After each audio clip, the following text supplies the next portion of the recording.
Always had a way to make it work and find another route. Always had a way to make it work and find another route.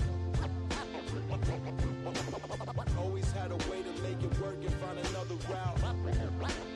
Always had a way to make it work and find another route. Yeah.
Always had a way to make it work and find another route. Always had a way to make it work and find another route. Always had a way to make it work and find another route. Always had a way to make it work and find another route.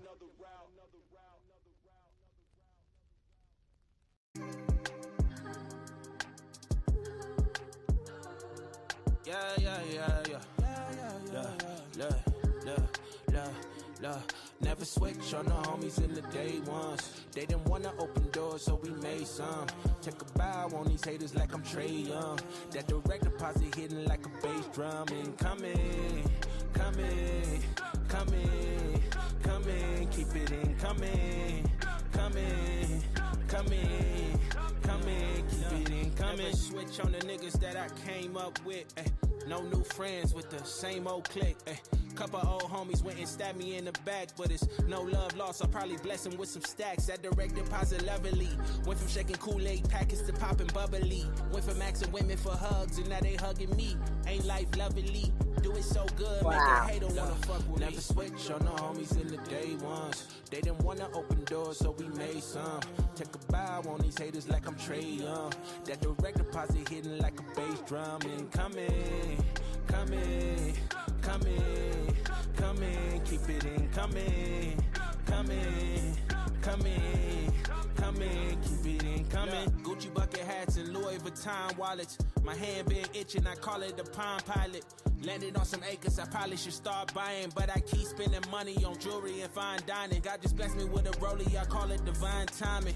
Came up out the Honda, the Tessie is self-driving. Still in first class, I got goals to fly private. Sweden every winter, I'm racking up sky mileage. Never switch on the homies in the day ones. They didn't wanna open doors, so we made some.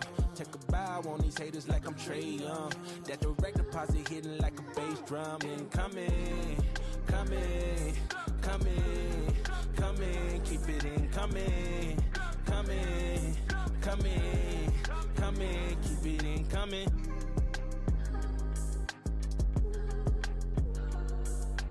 Yeah.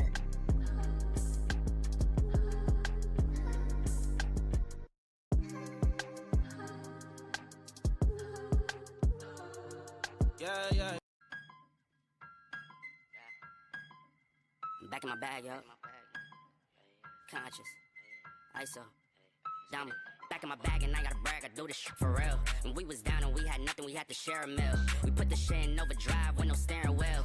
Shorty throw that thing back in a pair of heels. Yeah, she be riding on that thing like a Ferris wheel. Yeah, I love them dark skin, brown skin, caramel. You know I had to bring it to the hood like she Karen Civil when she keep on turning head. Cause when she walk that thing jiggle, jiggle. And we going back to back on them like we Huey and we Riley. This that back in my back, low, we back again so highly. This that back in my back, low, we back to change the climate. This that back in my back, low, we bring the force like Tommy.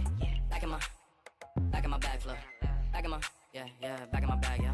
I'm back in my, yeah, I'm back in my bag, yeah. I'm back in my, this my, back in my bag flow. Back again, yeah, we keep on stacking it, what's happening? Everything been Gucci, got me feeling like I'm dapper then. Life has been a movie, yeah, so shout out to the cameraman. Pull up to the scene, it's going down like an avalanche. Steady going up like a travel plan. Homer Simpson face, lucky power plant. Yeah, I'm off that dope, like I'm back again to busy. At the Millie's, out on Club Hurst. Give the word if it's a city, Lord forgive me. Still having motion, dog, so why would I slow it? Make it rain on them, bust a band, then you throw it. We was steady having it, even at our lowest. High speed road runner, keep my motor going. Hey, hey. People feel away, but they don't show it. Gotta watch the people that's around you, that you grow it. They be coming around you with some plans to steal your moment. Soon as I she be like, baby, where you going? Never slowing down, it's enough to go around. Yeah, you probably knew it's then, but really you don't know it's now. Blood is show and tell, but all my know me well. It was either chase a dream or go to jail, but none of us ain't going back to back on them like we Huey and we Riley. This that back in my back, low, we back again so highly. This that back in my back, low, we back to change the climate. This that back in my back, low, we bring the force like Tommy. Back in my back flow. Back in my, yeah, back in my bag, yeah. I'm back in my, yeah, I'm back in my bag, yeah. I'm back in my, this my, back in my bag flow, Yeah, not for real. Double I. Do or die, you already know. Don't try. This at home, cause none of y'all really.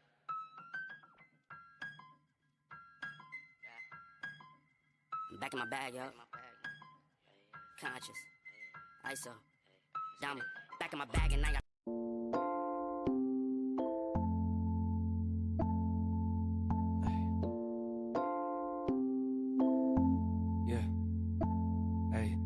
Don't go shooting all the dogs, cause one of them got fleas. Don't just listen to these songs and think that you got grease. They just lyrics, I be venting to this mic, it's therapy. You could leave, but the mother gods is whack, they not me. Godspeed, sweetie, living out my dreams. I don't need a genie. Pops did Madonna shows, music in my blood, it was destined for me. Way before I even fucking seen a CD. Cross the wrong line, you gon' need a treaty. Peace is a lie, there is only passion. And through passion I get stronger. Long days working on getting better, but they only get longer. Getting there is half the battle, staying there is much harder. I've been flying out to islands so remote we must charter. Been a pro for 10 years, trying to go another 10. Going hard like Vince Carter. Leave something for my son and my daughter in case of my departure. You know that I'll always try to get it right. I'm working hard to leave a legacy behind. Yeah, you know that I'll always fight for what is mine. I'm working hard to leave a legacy behind. Yeah, leave it for my little ones, my real ones. For people trying to feel some. For all the bridges burned along the way and how we still run and still swim. Even though we underwater, never hit the kill switch and overcome like everything we deal with. I still feel there's more for me. What is up, kids? Can y'all hear me? Well, welcome to Insomniacs Sit and Spin. Glad everybody's here. Hope you can hear me. Been dealing with a little technical difficulties. And can you hear a hum in the background? because I forgot to turn off a dehumidifier. What is up, Dang Ross? What is up, Derek for Eel? Dang Ross channel member, welcome, welcome. Bushcraft Rebooted, what is up? YouTube Music Portal, what is happening? Crazy Roach channel member, what's up? Space Ghost, what is happening, brother? Channel member, what's up? Ground Fog. We got brother Fed Harrison was in the house earlier. What is up? Burnt Relic, what is going on? Was in the house earlier, it looks like. Be Shady was in the house really early. Good to see all you kids. Bus Nas, what is up, buddy? Lee, what is going on, my man? Channel member, buddy, good to see you. Hope you're doing well, my friend. Hope y'all can hear me. Hope there's not more feedback except in my voice, which is gravelly. But hey, I started early. What you gonna do about that, right? Addicted to Blades too. What is going on, guys? I hope everybody's having a fantastic week so far. It is Tuesday. Taco Tuesday for some.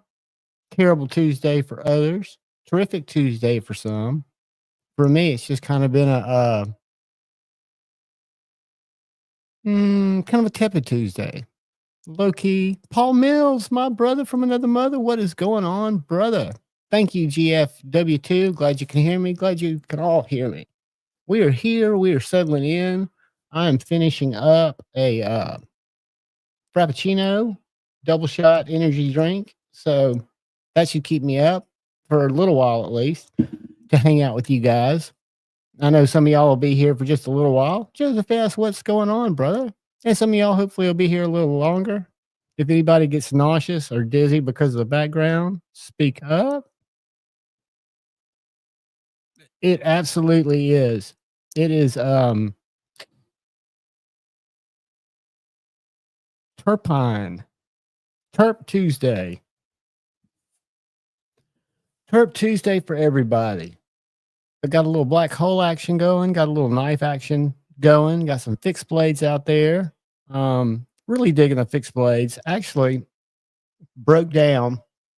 I'm sending this little guy back. I tested it out for Andrew Kidd, Lucky Dog Knives. I just didn't want to scratch it. But this is 3V, little micarta handled knife. Andrew is the CEO, owner, the dude that is Lucky Dog Knives. This is 3V. He has a dude who y'all seen if y'all were on Friday Night Flicks tonight. They both joined me. David Mary Custom in Canada actually makes these little guys. And he calls this a sheep's hawk blade. Kind of hawkbilly, more sheep's footy. I really enjoyed cutting with it. All I've cut with it is like cardboard, paper. But it's a great little knife. The handle's a little bit narrower than on my guard dog. The guard dog's the first one he sent me to check out, and I ended up buying it because it's such a cool knife. But that's the ranch dog. The one with the wooden handle with the Wingate handle is the ranch dog that's got the spay blade. And it's got a little bit thicker handle than the guard dog, which is the one with the sheep hawk blade. Always forget. I go dyslexic. But a little 3V knife. Super cool. We'll go to his website in a little while and see if there are any in stock, because this one will be in stock, and I've not abused it. Come with the deep concealment carry clip and a little Kydex. He calls it something. We'll look at it on the website. It's got a brand name to the Kydex. And then I don't know if any of y'all had a chance to see the unboxing video today, but our friends at Vosti sent me their mink, which is their, I guess, upgraded version of the mink. I've had this knife. I bumped into you when I first met Vosti, Blade Show 2022, and they were closed up their booth on Sunday, and he had a knife that looked kind of like this. One of y'all won it, but it didn't have a sheath, and he didn't know, how to bring it to market with the sheath. So he wanted me to take it and talk to him about it. And they send it out with like a tech lock on the back, a half of a tech lock, which is a great thing, but to me, it's just going to cost a little bit more than if you just left it a Kydex sheath or put a little clip on it, because most people are going to use their own carry method like I am, which is this deep concealment carry clip, which I'm starting to like better than the Ulti clips because they're lighter. But this is now Nitro V, and I don't know if you can see it, but it's got jimping on the top of the blade for your thumb and for your finger. So there's jimping in two places. There we go. It's got jimping up here and jimping back here. Nice little sharpening choil now. But it's this one's micarta. I think this on their website's like $62, which to me is, you know, for a, call it an 8-inch, maybe a 9-inch knife. Let's see how long it is.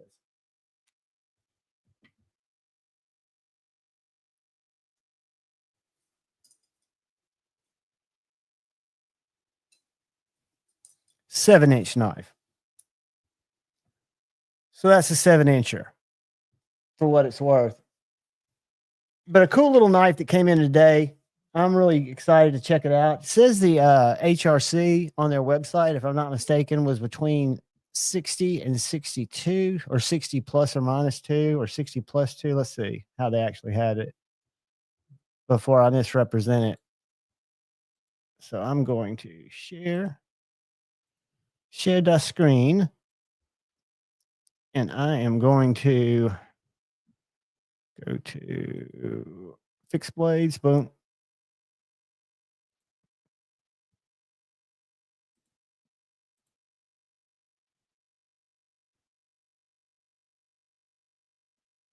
Nitro V, 60 plus minus 2. So I guess it's within plus or minus 2 of 60. I haven't tested it. I just cut paper with it, but they do have it in a Warncliffe, I guess you'd call it. I really wish that they'd sent that one. I really like that blade shape. It reminds me of my hold on a second. I will show you guys. It reminds me of the Axial. Kind of reminds me of the Boker AK1. I just think it's a cool EDC shape, even though I like the drop point too. Drop point's cool because it's got a pokey tip, right? Brown Sugar, what's going on? Marco, what's going on? Who else have I missed that might have slicked in here? We've got Derek. What's going on, Derek? Good to see you, brother. Good to see all you guys that are in here. Welcome, welcome, welcome.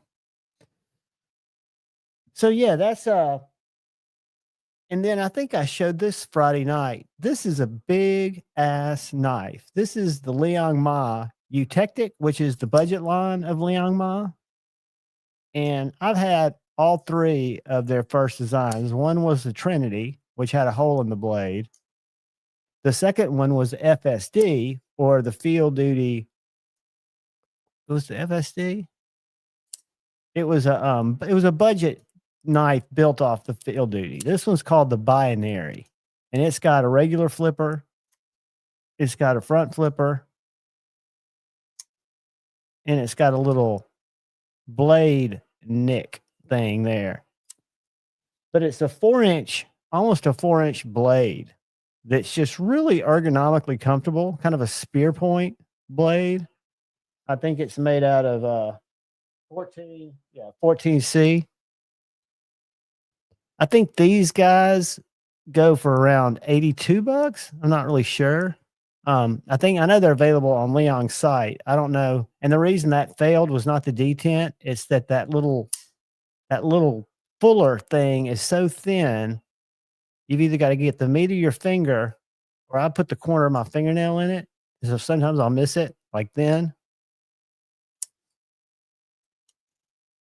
Ed, what's going on, channel member? This is Eutectic, which is by Liang Ma. So I'll show you guys. If we go to Liang's site, let's go back to Liang. Let me share the screen. We'll see if the binaries dropped on this website yet.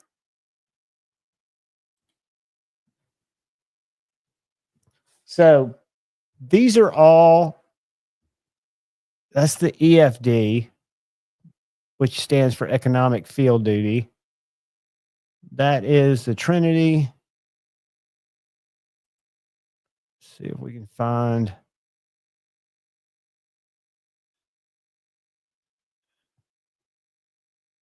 The binary, let's see if I can find it. Let's go to Eutectic.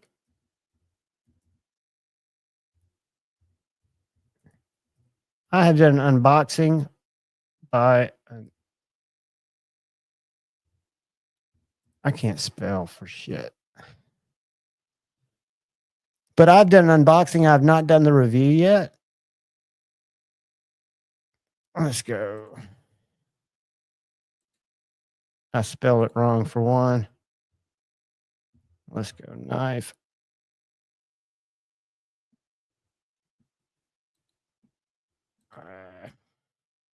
I'm sorry, guys.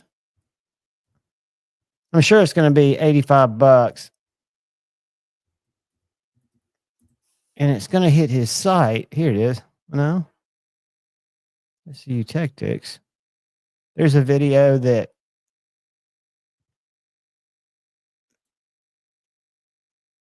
Love Them Knives. Welcome to Love Them Knives channel. We've gone wood. We've gone birch. It's 3 3/4. Why is everyone spiraling over YouTube banning ad blockers? Like, chill, guys. Just use Pi. It's a free Chrome extension that's actually made by Yeah, I don't. All day long, 96, 97 millimeter length blade, and 8.5 or close to 8. So it's a pretty big knife. Which is a 0.46 projects lined up. But the field duty, the binary, the Trinity, we've got these. And I've checked out all three. You guys have won the Trinity and the EFD, and somebody will win the binary after I review it. But I thought it was a pretty cool knife. At first, when I saw it, the picture of it, I thought it might be a slip joint because it's got that look. Now I can't flick it. Damn it. What's up, Chef Rocky? Good to see you, brother. Jay Corscotton, what is going on, man? Let's see who else I miss. I can't keep up with shit. Sorry, guys. Sorry. But got some skiff bearings that I ordered, and I'd had one of my skiffs had fallen out of my Evo. I noticed when I go in, I take my knives apart, I guess my nicer knives, the ones that I'm keeping, at least every year, probably every 6 months, to check around the pivot for any kind of corrosion, crap like that. But I was taking the Evo apart, and I noticed it's got double row bearings in there. And I was noticing that one of the balls had fallen out. Now you couldn't feel it. It didn't displace at all. It was not like a no-brainer. But when I was ordering bearings because I was out, and I've been wanting to do some disassembly videos and some bearing swaps and shit like that. Yeah, had to get some for the Evo. I've got a video. I haven't put it out yet. Those videos just do really, really shitty, but I'm going to put it out there because I think they're all good for people to be able to search and find, right? So if I'm trying to take apart a knife that I haven't taken apart before, chances are I'm going to go to YouTube and see if somebody's taking it apart. A good example for me was when I did my skiff bearing swap in my ram lock stitch. I didn't know how the ram lock was. Turns out it's a breeze to work around. It's not at all like an axis lock, but at the time I didn't know, right? So I had to watch a video. All was good. I forget whose video I watched. Be careful shooting bearings. Yeah, I'm a real particular. The only company that I buy bearings from, and if you've checked out, Metal Complex has done, I think Jared has too, a review on their knives. They also are custom knife makers. That's why the son started making the bearings in different sizes. But these are the only guys that I will get. And what's cool about these is there is a bearing compatibility chart on here that Lefty EDC had a big part of putting together, but you can go in here and you can look at all these different knives. So I went to the CKF. Where is it? And I've never had a positive identification where I knew it was the right knife. I did have one issue with a what's it called? A nimble, because I had the wrong version and it was I needed a little thinner. So if I go to Evo 3.0, those are the bearings. So I'd lost a ball. I had one of those balls fall out. But what you can also do from Skiff, which is actually pretty cool, I did it on my little Civivi, and I also did it on my Civivi Baby Banter. I did it on my or not JCal, Jesus Christ, my McNeese. I don't know why I always want to call it a JK, but they've got thick washers. So basically, you can run any of your knives on phosphorus bronze washers if you want to. Absolutely, Lee. I'm a fixie guy. I don't know if you know, Lee, but there was a drop today. A couple of knives on Very Good Knife Company. One of them was a Tradition Junior, just like your Mars Valley carbon fiber. My buddy A to Z EDC, I called him, let him know that they were going to drop, because I got an email, or one or two is going to drop, and he was able to snag one. He's the guy that snagged the Hawk that I did the review on. I don't know what it went for. I'll have to find out, but I'm kind of more in a trading mode more than a buying mode. I did break down and buy a knife from White Mountain Knives. And then last week I broke down and bought a knife from Blade Binge on the secondary that I'll hopefully unbox this week. Probably nothing will come till Friday. But yeah, got an interesting knife coming. Wanted to get it for the channel just to show, because I wanted to check it out on Blade Binge. And then there's a fixie. I'll show you guys, because there are only a few of us in here. Give me just a second. Pull this up. So there's this knife called the Mirror. That's an MK. I think it's either MKM or Viper knives. Let me see. Yeah, Viper. So what's cool about it is there are two. And I bought one with my Javon 10 discount. But there are two versions. There's a Mirror 1 and a Mirror 2. And I was emailing back and forth with Justin, the proprietor, asking what the difference was. Because when you look at the Mirror 2, when I show you all the Mirror 1, it's going to look upside down. And he assures me the picture's not. So let's go back to the Mirror 1. And y'all tell me what's going on with this. He says the cutting edge is this bottom edge right here. This is false. Don't know what's going on with the handle, but I've got him sending me both of them, and I'm going to send one of them back. The Kaiser hair dropped at $60. Sweet. Chef Rocky, it's always good to see you, buddy.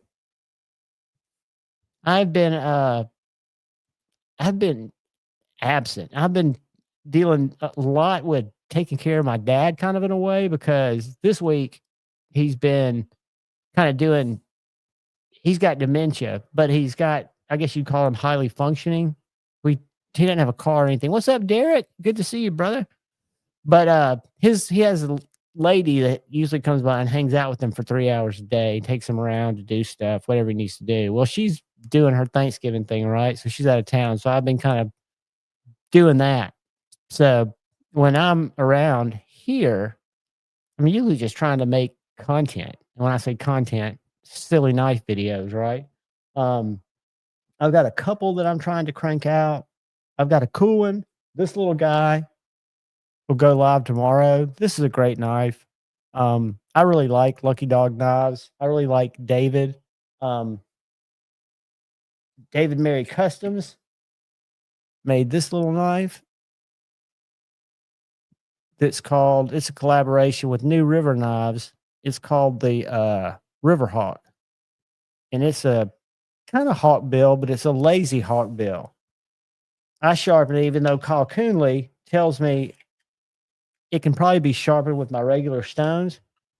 You like the Mirror 1, Lee? I'm gonna look at both of them, and I'm gonna do them as a dual. Chris 229 channel member, what's up? I'm gonna do like a dual unboxing.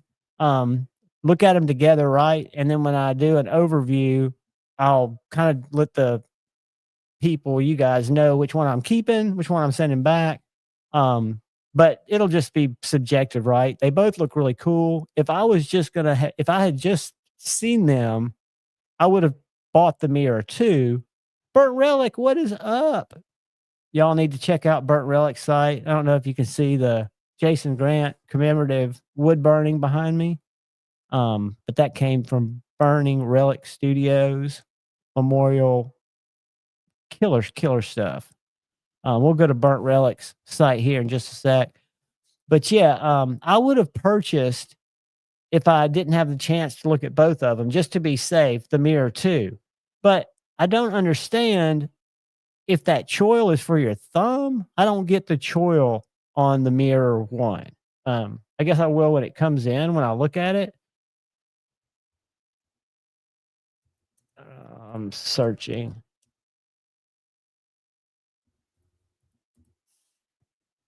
Where is it? All right, I'm spelling it wrong. .com. Boom, boom, boom. There we go.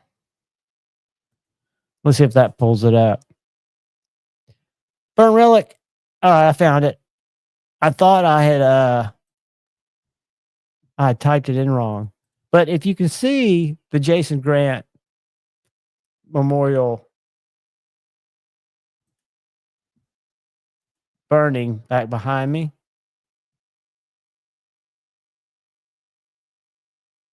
I'm going to share this with the chat because y'all won't be able to see the quality from there. And you can't, I've been trying to do a video on it because he sent it to me, just being super, super kind. And under lights, that's a great photo right there of it. It's just beautiful. And when I try to shoot it to do a video, I get so much flashback. I've got to find a way to get the lighting right on it.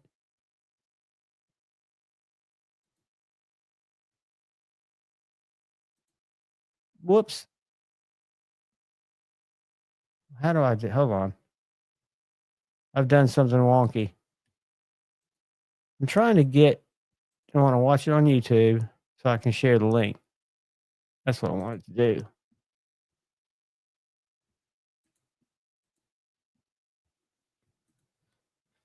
So if y'all want to check out that plaque,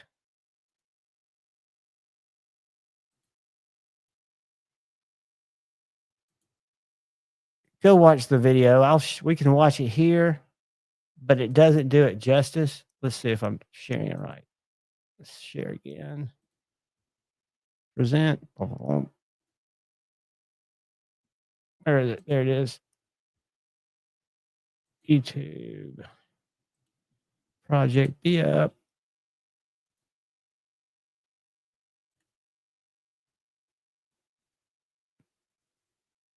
I mean,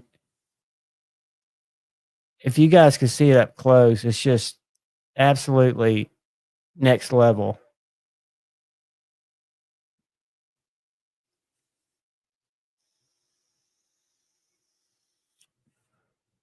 Talk about capturing. I don't know, and I know a lot of y'all did have the pleasure of meeting Jason, or you've seen pictures of Jason. And the same thing I've seen in every picture of Jason is he just is always smiling, like through his eyes, right? And Burnt Relic captures that perfectly. I mean, just really, really incredible work. I'm amazed when Donnie was on the other night, Blessed Knives. looking at his work, you know, the knives that he makes, the absolutely, yeah, burnt relic. It's stunning. That's why it's so hard to do it justice. I'm glad, and I'll link when I do the video, I'll link your video to it because I do everything through my iPhone. Now, this is really crappy because I don't have the StreamYard that lets you use 2 cameras. So I just come in like this is a guest, right? So this resolution's worse than if I do a video. When I do a video, I can get 4K, but it's not real 4K. If I had a camera, I could do more with my settings. I just have to learn how to use it.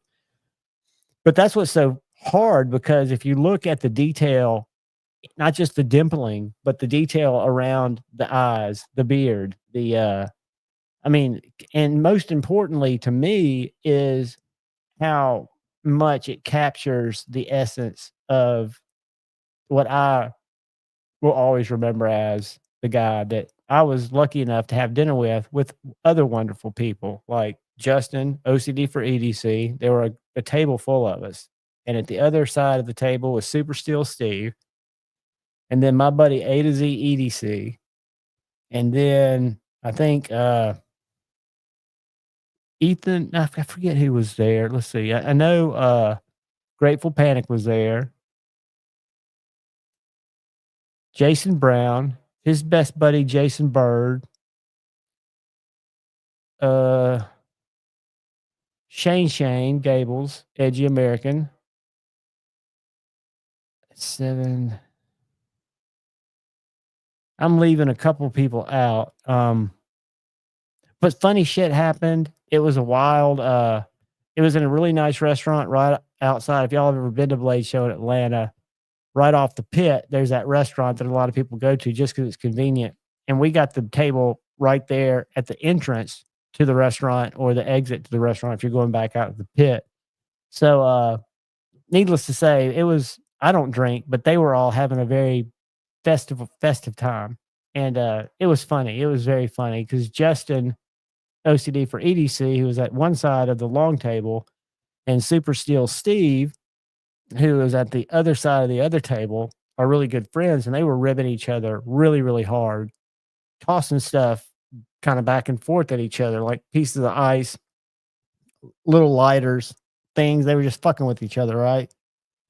Well, at one point, Justin, OCD for EDC, had a little piece of ice, a little square, and he tossed it, you know, the length of the table. I don't know if it was 8 feet table, how long it was. There were probably 4 people sitting on each side of it, so I don't know how long it is. But it hit his water glass right on the edge to where it broke it, and all of the water just came pouring out all over Super Steel Steve. Needless to say, we kind of got a little talking to at that point. They had to kind of calm down. But it was a great time. Absolutely fantastic time. And every time that weekend, because that was a long weekend at Blade Show, that I'd bump into Jason Bird and Jason Brown. I'll tell you who else was there was God. All right. I'm picturing him. I'm going absolutely name blank. Dan. Is it Dan? Somebody that I see all the time at Blade Show. I don't know how active he is in YouTube, but God, Brock, Dan Brock, I think is who I'm thinking of. Who is at dinner with us? Awesome dude. Bushcraft Rebooted, dude. Where you need to go to, I'm gonna pull up his IG, and you guys need to go follow him on Instagram because he does a lot of build pictures and stuff. He does it on his YouTube too. But let me go to Blessed Knives. Let's go to copy. Let's drop it in the chat. I'm going to jump back here for 1 second.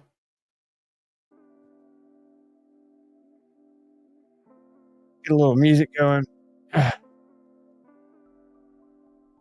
y'all go follow Blessed Knives on Instagram. I'll wait. I'm just like a villain. I'll even change the background up for y'all in case it's making you dizzy. It'll kind of spin you the other way. It'll offset your nausea. But it's sit and spin, so I tried to find stuff that was somewhat spinning. I had a roulette wheel at one time, and it was spinning so fast that not only was it making me dizzy, it was triggering the compulsive addict in me to find an online gambling site, get a VPN, and go offshores and start gambling through my computer. So I got that out of there real quick. Knives and Pizza, you're speaking the truth, my man. Fed Harrison, what is up, brother?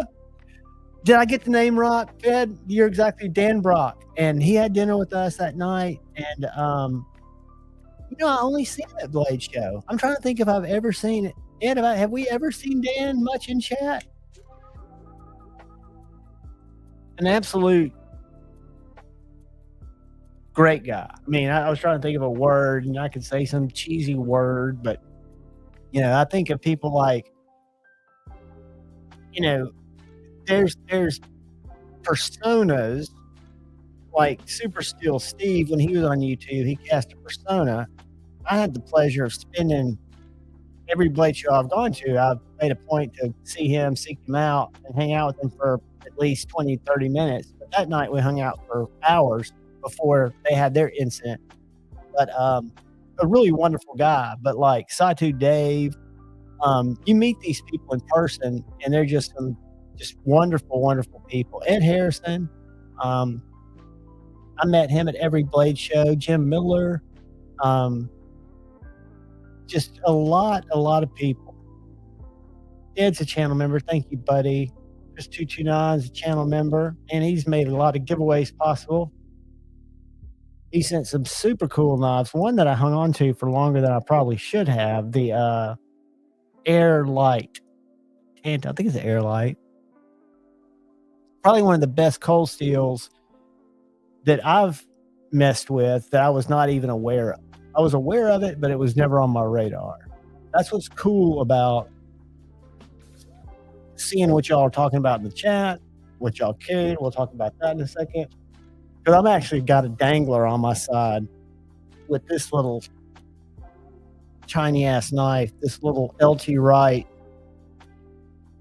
Frontier First Magna Cut. I want to say I picked it up from River's Edge Cutlery or DLT, one of the two. And at the time it was 95. I think they've gone up to like 115 when they drop them. But the only downside of this knife, or of this knife initially, was sheath. But I've come to realize that it carries high, and it's not real dangly and cumbersome, right? But it's just a little cutter. That's all I do is cut open cat food boxes. I cut cardboard because I geek out on it, so I'll buy stupid shit like toilet paper and stuff from Amazon that I know that they're gonna put in a box. And then I've got a recycling bin, but I'll cut everything down. So I use my shit, but I don't use it like most people use. Well, I don't know if that's necessarily a true statement. I don't know how most people use their shit. But when I go camping, or if I go out in the woods, or if I go, which I don't go hunting anymore, ever since I became experienced in the psychedelic world, I quit triggering down on the animals. But I would use it for more manly tasks if I'm in that environment, right? So I've always got a knife, and I'm not afraid to stab it in something that it shouldn't probably be stabbed into. Knife Nut 69 channel member, what is up? Good evening, brother. Good evening. Yes. If you're not subscribed to Donnie, I've got to make sure I'm subscribed to Donnie. I think I did that a long time ago, but I can always freaking check. Yes, I'm subscribed. I am subscribed, and he is chronically undersubscribed too.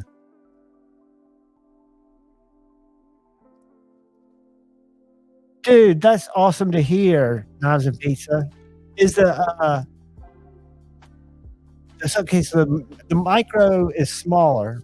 I mean, the handle on it, if it's the same handle,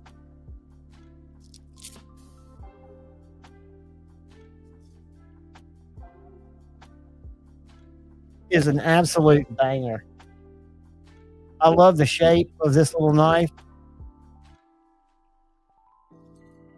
And then Lee sent me the only other bark river I've checked out, the Bird and Trout, which is a fantastic knife. It's a longer knife than my White River small game, probably an inch longer than that, but it's that real thin blade. I mean, super, super slicey.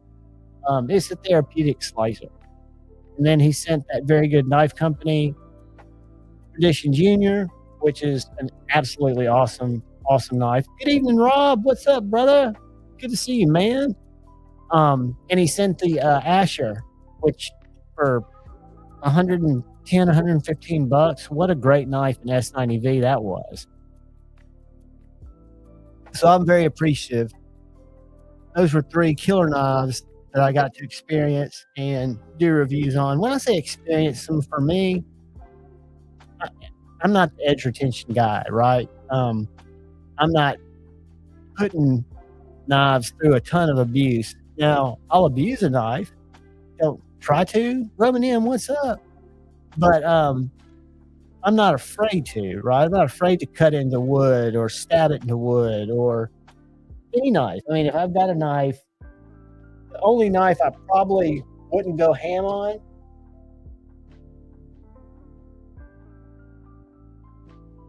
is this one, even though it's very capable of going ham. But I'm keeping it clean just because it's kind of, I guess, got some kind of collector's vibe to it, if you'll say. Picked this up from Dark Gravity, who picked it up in Nashville 3 years ago at the Nashville Custom Knife Show from Michael Ziba. And if y'all have followed the channel for any amount of time, you know that I'm a big fan of Countess Ann on Instagram. And she's a Ziba girl. She's a knife model and probably models other stuff too. But she is in another country, in another continent.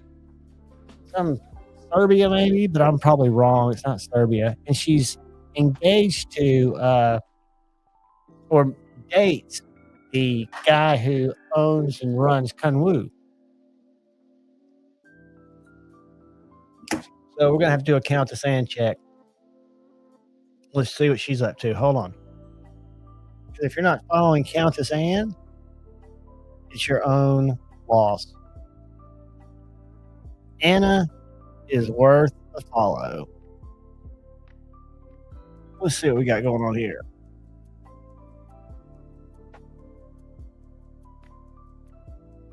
Here's Anna with Aries. What else we got Anna doing? There's a Ziba S5 like I've got. There's her with the Ziba necklace. Pretty necklace. What she got there? There's a knife. Got a PNP.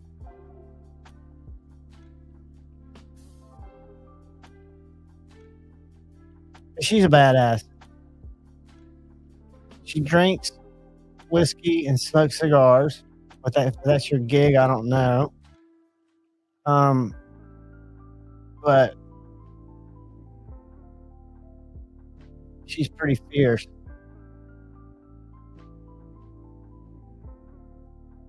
Where's her and her boyfriend?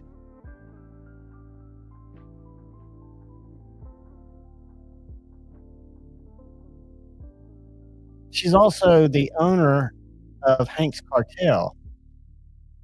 So if we go to Hank's Cartel, no offense, Forrest, but if you want provocative Hanks, you can go to Hank's Cartel and get some of Anna's Hanks.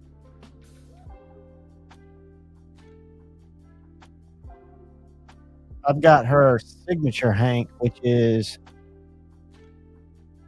look, she's got the Wu-Tang Hank for Stevie's. I've got her. She's into demonic shit too, which I kind of give her props for that shit. I don't know why I find that sexy, but I do. I'm a weirdo. Part of my middle-aged crazy, I guess. Where is that freaking...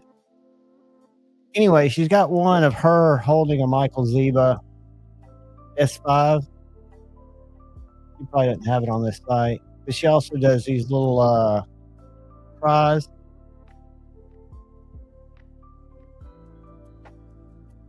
Because, yeah, if you're not following Hank's Cartel, and if you're not following Countess Dan, look at that Hank. You're missing out. You are missing out, brother. But that's just my opinion. My opinion is not worth shit. My opinion, in $1.25 won't get you a cup of coffee. But I'm a fan. I am an absolute fan. She seems like a really cool person. I've had my Instagram profile cloned twice. So 2 times I've had, and one of them had more followers than me, but it was my profile picture, a little spam link, and then just every picture or most of the pictures I take. And she reached out to me, DM'd me once to let me know somebody was fucking out there DMing people as me. Which, do that. Search yourself from time to time if you're got any kind of social media presence, because people will flat out just be losers. But yeah, one of the clone accounts had like, I don't know, 6,500 followers. But what they did is they go out and they follow a shitload of people and send them a message or something. So I don't go by that philosophy of gaining Instagram followers, like going out and just following a shitload of people. I follow people that I want to be in my feed, right? Because Instagram filters so much of what we see anyway. Kind of jacked up the way it happens. These little lasers that y'all probably can't even see. You can see them on the table back there, but I've got this laser thing that's got like a star pattern, and it's hitting my shirt, and it looks like dandruff. It's not dandruff, I'll assure you. That is the remnants of laser light under shitty 1080 resolution, which is all StreamYard will let me stream at unless I go higher. And so what I think I'm going to do, I'm tempted to do, I need to talk to somebody who uses Streamlabs. Crispy Critter, what is up, my man? I hope it's not too cold for you to be perched on your deck, brother. But yeah, it's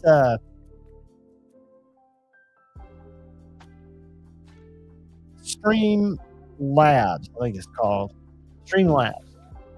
So this is StreamYard, really expensive. It's gone up 6 or 7 times, kind of like Netflix. Since I've had it, it's crept up there. And then Streamlabs is the other one. I probably just need to break down and download OBS, which is open source, and just learn how to use it. But then that would require time, and I'm not good with time management lately.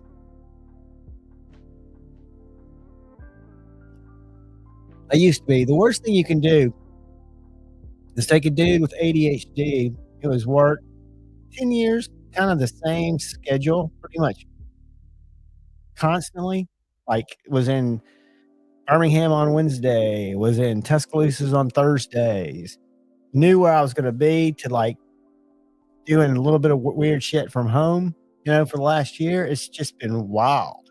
I mean, my sleeping pattern has totally flip-flopped. I do my shit at night. It's just weird. So bottom line to that little partial thought sausage bit was I do better when I've got a strict schedule to follow than if I'm left to my own devices. Not a good thing. I'm not my most productive when left to my own device. Now, I will hyper focus on shit. So I'll lock in at certain times and I can just go, right? And that's not a good thing either. Got to find that balance.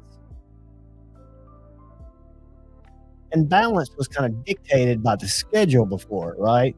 You had your work-life balance based on what I was doing schedule-wise. Fucked up how that is.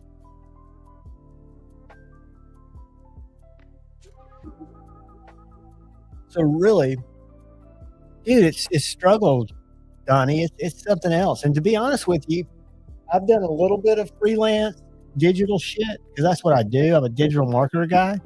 Google AdWords, search, display ads, online videos, streaming ads, all that shit.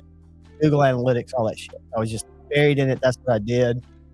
And Ron, what's going on? And I've got all the connections, right? Not just locally, but in the whole state. So I'm not even gone out and tried to cultivate any of that business and suck it into a personal type of consulting type thing. I've just been fucking with YouTube. Kind of nuts. That's why I've not been in the knife bond mode.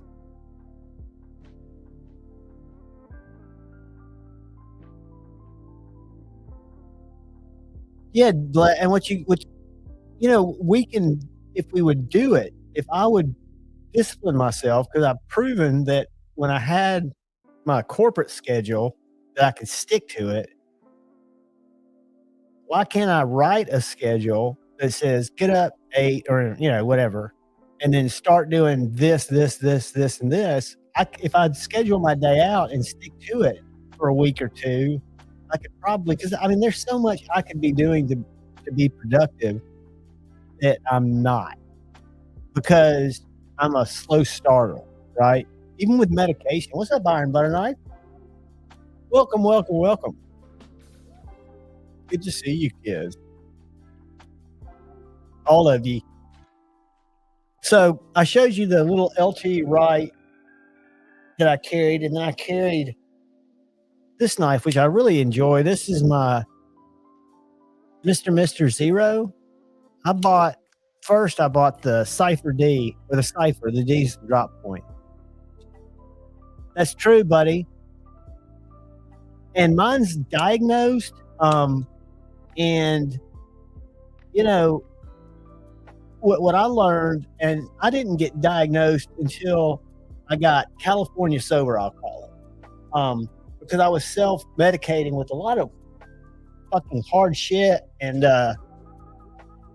when I was going through, this is a long story, I'll spare you from it, but I was diagnosed with adult ADHD off the scale, and people have been telling me that for years. I didn't believe it because I was kind of, getting through other ways.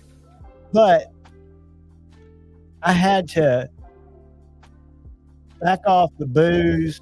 At the time, I backed off everything. I was not doing anything for over a year and a half. I was not even partaking in herbal supplements, right? I was just stone cold trying to figure shit out. And sobriety's overrated for one, and you can take away all that fucking distraction, all that grief that I was dealing with grief because I was addicted to shit that made you feel sick. But then you're left with raw life, right? So nothing's magically fixed. You're not, eating a Kinder every other day anymore, but you're still trying to figure shit out. So mental illness is a real deal. I empathize with everyone and anyone because I think everyone deals with it on some scale. Eric, what is up, brother? I think all of us struggle with something. I mean, thankfully, some of us probably not as much. But yeah, it's a real deal. Life's is kind of a struggly bitch in a lot of ways.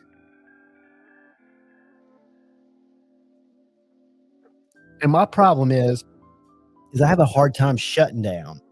Like, I have to have stimulus. That's why I've got guitars around that I fuck with. I think that's why I'm so into knives and making silly top-down videos and shorts, 15-second shorts. You know, I do 9 of those every day, which that's kind of a schedule. That's one thing, and they usually go out between 10 and 12. I used to. What is up, said Stevie. Did you see the Wu-Tang Hank earlier, dude? When I was fantasizing over my friend Countess Ann, I was looking at her Hanks. No offense to, and no competition to, I'm trying to find this Hank, to Forrest. Her shit's real risque. But she had one Wu-Tang Hank in here that made me think of you. Where is it? There it is. Share this real quick. Or said Stevie, the man, the myth, my buddy.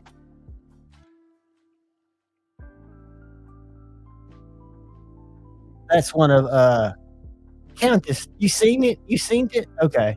And I'm sure. I mean, again, I bought her Hank that showed her knife. I guess is one way to say it. All respect to Anna.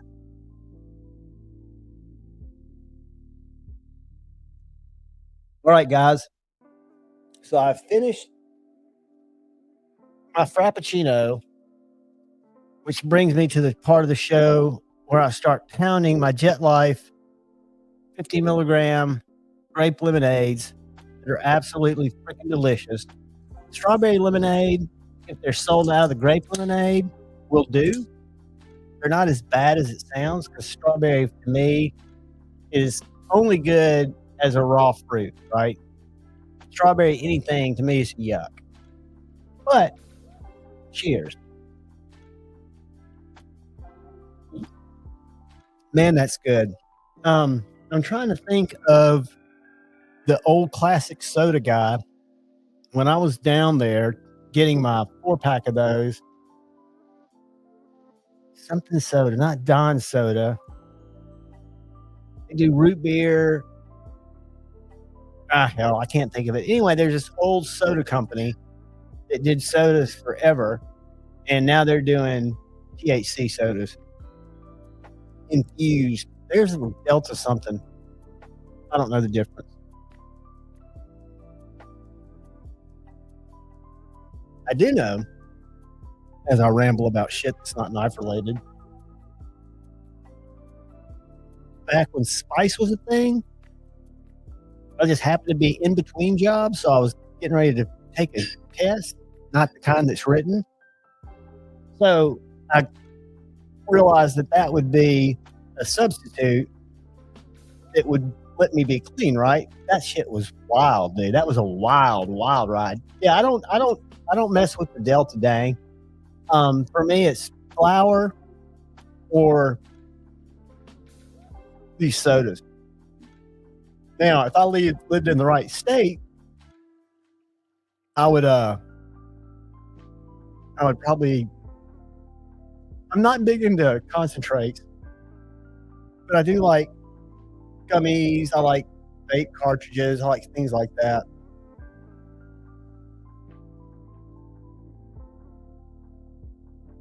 But what I would like the most would be just nursing a couple of babies, like 6 or 7 of them, and just be done with it.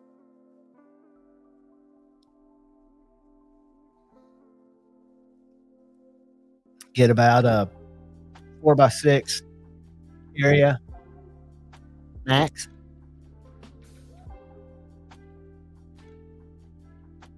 Little ebb flow system going.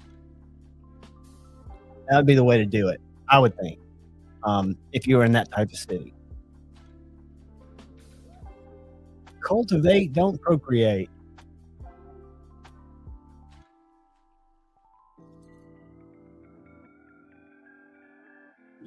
All right, let's change up the background for anybody getting dizzy.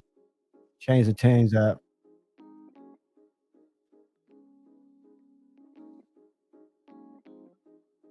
And let's just go with some good old low key New York, New York. The city's so nice, they named it twice. If you look down there, you can see some pew pew shots going off. Pow pows. I went to therapy for a while, and I think therapy is a great thing. I also think, and this is my opinion, nobody else's, that therapy is a business. Patient, client, customer, patient, client, customer. I think uncovering things, or people helping you, therapists, uncover things and then addressing those things are key.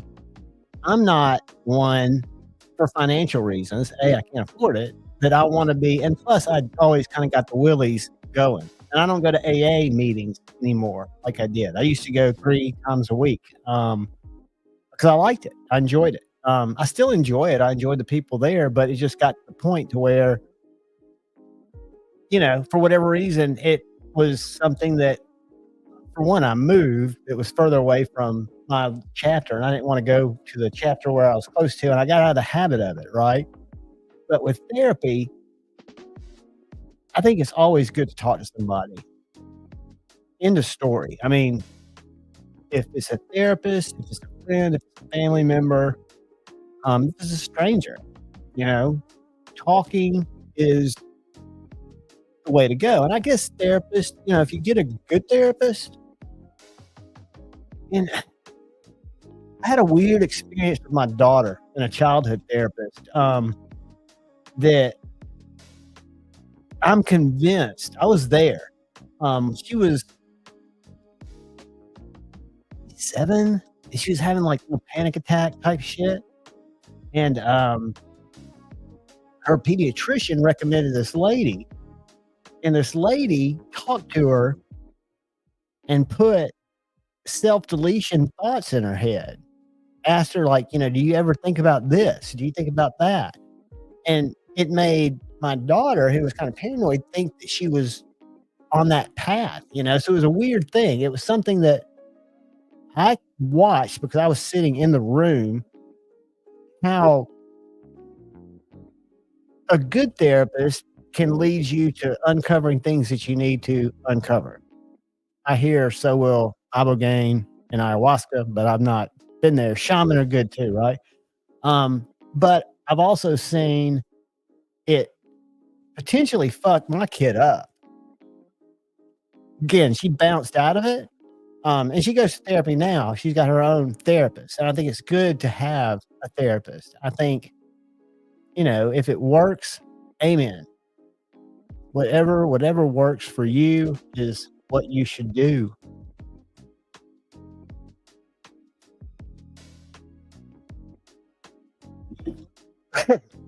That just went down the wrong pipe. Hold on, guys.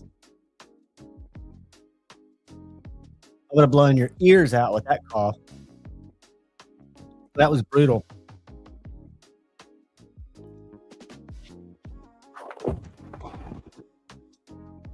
Put it right down my lung hole. I can smell it. That's bad when you cycle it through your sinuses just a little bit.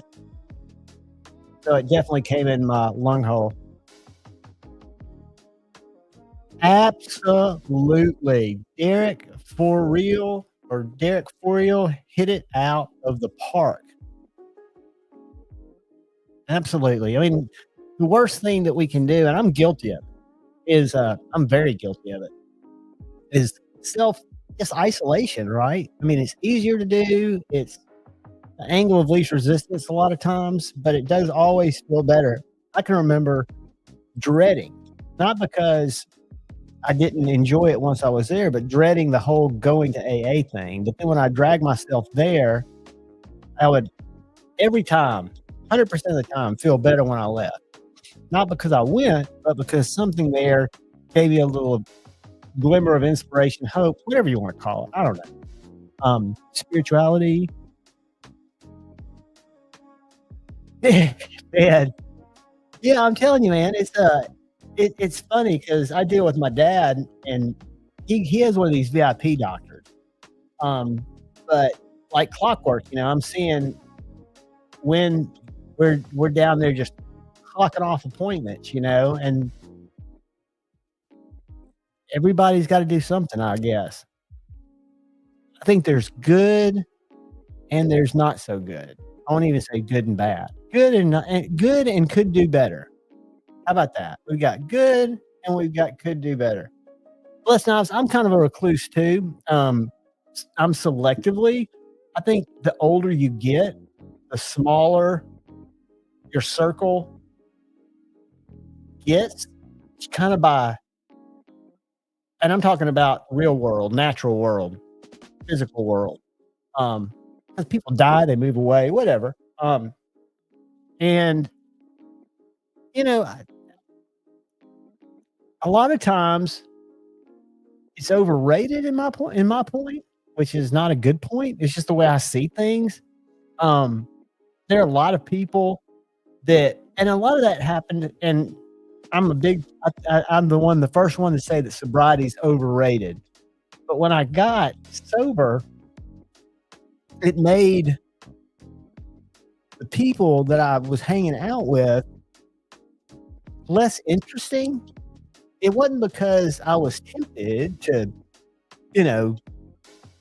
relapse if I was around them. It was just that I realized that, quote, widespread panic, in his heart, he knows a dog's as good as any man, right? I mean, it's just you realize that people will sometimes fuck you over, and there's a difference in insulating yourself and isolating. And I like to put myself out there in uncomfortable situations. I like to put myself in public situations in the real world. I did that professionally for 30 years. So I kind of am used to that, right?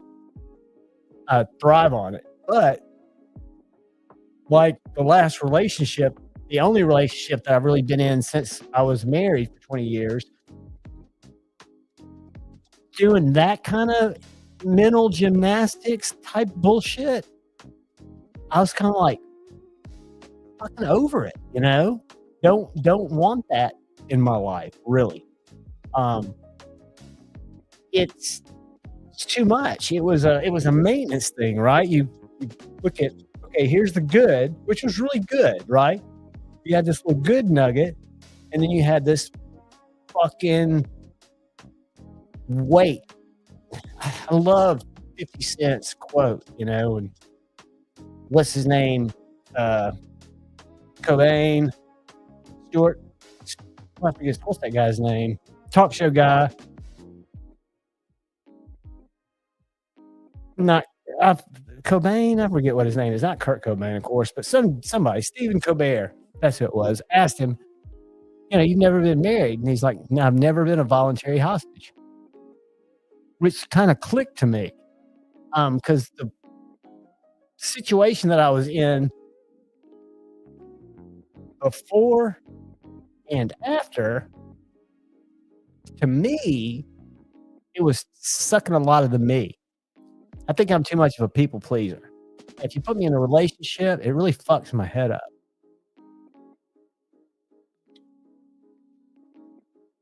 And my ex-wife, love her to death because she's the mother of my daughter, who's my favorite thing ever. She tricked me because she played super, super nice for a while. And I'm probably equally guilty for that as well. But the one out of the second shoot was just one that made me go, I'm getting in I need to find a fucking hobby. Brought me to you guys. Brought me to Nas.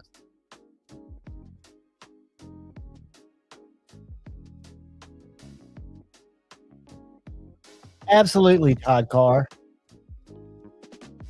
Absolutely. Yeah, that's like what's that Willie Nelson song? Just breathe. That's my brain going squirrel. I can't think of the line, but it's actually Eddie Vedder. But yeah, having a close friend, a good friend, it's important. Or having somebody that you know you can pick up the phone and call. We all need to have that person.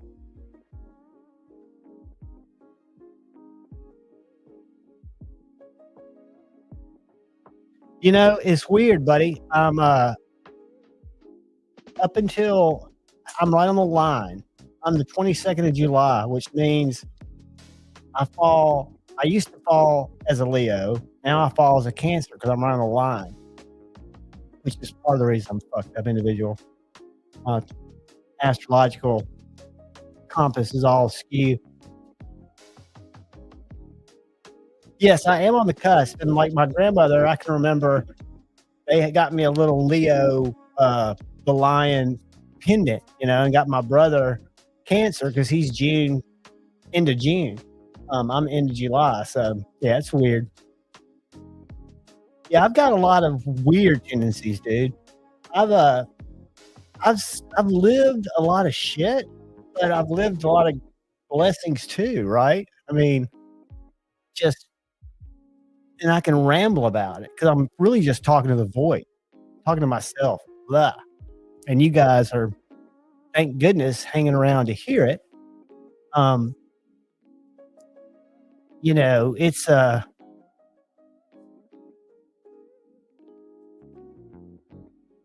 yeah, I could go back, and I don't do that. I learned that. One of the few things I learned is you can't really go back and regret, but I feel like there's some that I think the person that you meet and decide to settle down with, if you make the right choice or you unite with the right person and you grow through life with that person, it can be a beautiful thing, right? I see it all the time. There used to be an old saying that the person you marry is responsible for 90% of your happiness, 90% of your misery. I don't believe that because I believe you're responsible for 100% of your happiness or 100% of your misery. Now, you can have extenuating circumstances, i.e. external forces, i.e. diagnosed beautiful chicks with borderline personality disorder that you're dating, that can cause you to stress out. But it all comes back to you. I've got a gangster cat that lives in the neighborhood. Cheeto. The only reason I know his name's Cheeto is he's got this pink collar. It's a she, actually. Pink flea collar that's got Cheeto written on it, and it's all faded out. I think she lives up here on the corner. But she's gotten where she comes here and demands food. She'll sit at my front door because I've got a front door that's got just a big glass storm door. I keep it open all the time. And she'll just sit there, and she's looking at me right now. And she'll just whack on the door. You hear this thunk, thunk. So in a second, I'm going to have to go dump out some food because she won't leave. And if she wakes up my cat, she'll be jumping all around up here. We don't need that. Mere Salt, what is up? What is up? I don't know if I went back and watched Scotch and Things sale video, his for sale video. That boy's got a knife buying problem. Lee Wolf, night, brother. Or is knife nut going night? I know it's, if you're on the East Coast, 12:30. If you're in the Central Time Zone, it's 11:21. If you're in Mountain Time, I'm thinking you're looking at 9:21. And if you're on the Pacific Coast, it is probably 8:21. I probably missed the time zone there. If you're where Maddie is, it's whatever time they want it to be. Because they realize that time is just a constraint that humans came up with to count revolutions around the sun, right?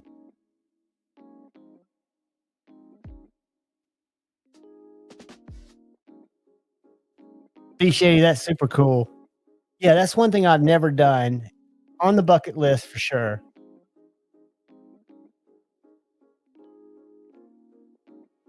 I've never bungee jumped either. I've gone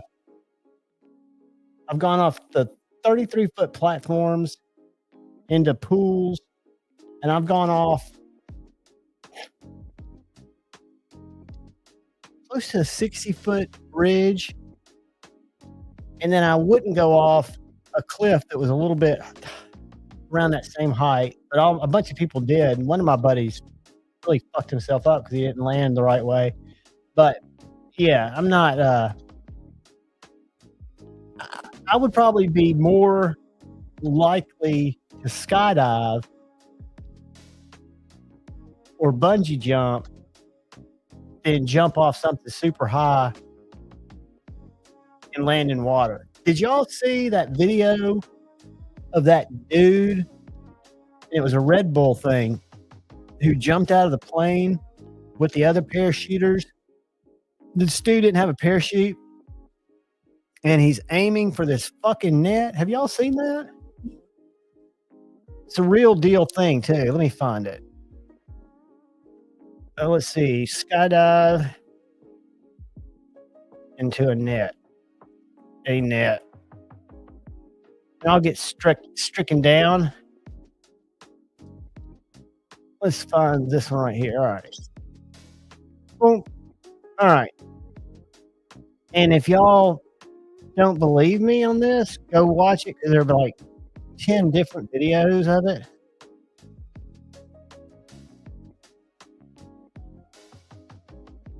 All right. Yeah, I'll sit back.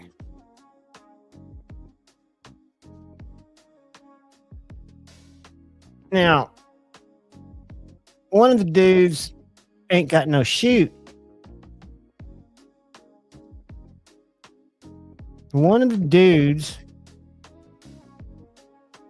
ain't got no chute. See, I'm stopping because it's transformative content. So if when YouTube says, hey, you couldn't show that, I can say, well, I was talking about it because I am. I'm not just trying to. So the dude in the green sweatsuit that looks like Flava Flav without the clock does not have a parachute. I repeat, he ain't got no parachute. Now they do all link up to speed brake a little bit.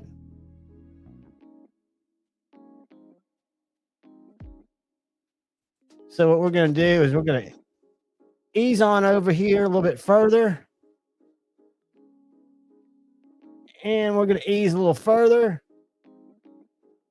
Get ready. Watch this shit. That's his helmet cam. All right. That's his helmet cam. That's Luke's helmet cam. So back to Luke.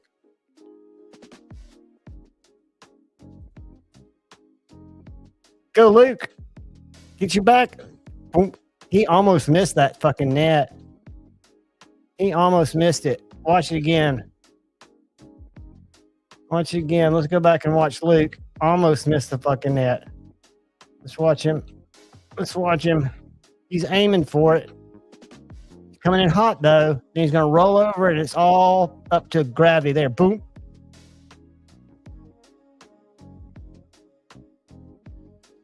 Go, Luke. So there you go, kids. Talk about a rush. Let's jump out of a plane. Oh, the wingsuit, folks. Bless knives. They are, I don't know how I got on the Instagram death feed. But I get these people that'll jump off. Like I've seen these base jumpers jump off like a cliff. This old dude about my age jumps off, does a couple of somersaults, and then he just disappeared. You're like, fuck, man. That dude never came out of it.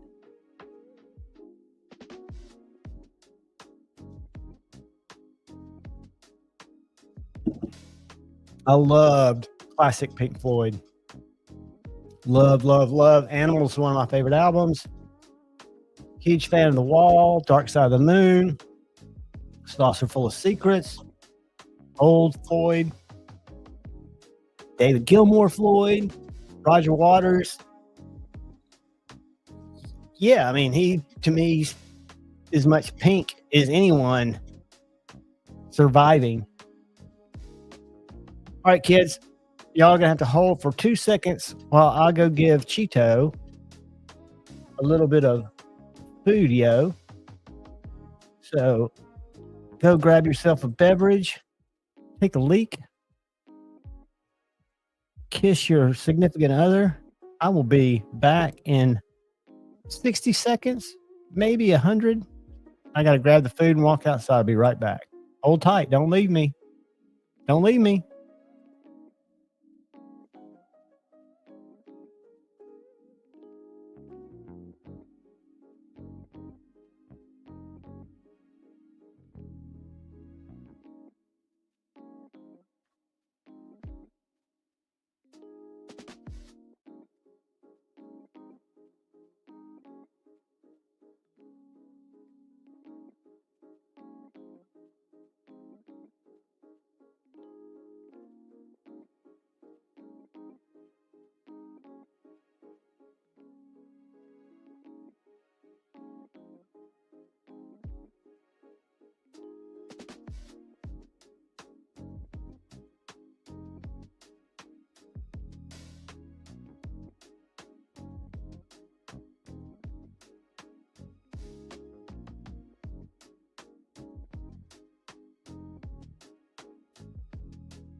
Boom, we're back. Sorry about that, kids. I'm telling you, that cat will just sit there. It just freaking sit there and just cold stare me. And if I didn't look over there, now he's overeating. And when he's done, he'll fall out. Go do his thing. Go do his thing. That was the not so good old days, Mersalt. Bricks of freaking labor. Oh, how times have changed.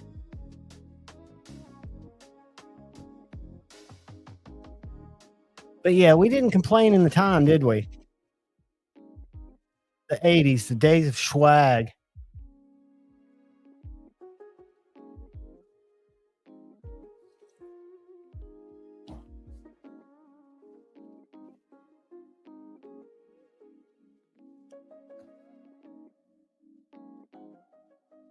Derek, I think I've still got some Pink Floyd vinyl.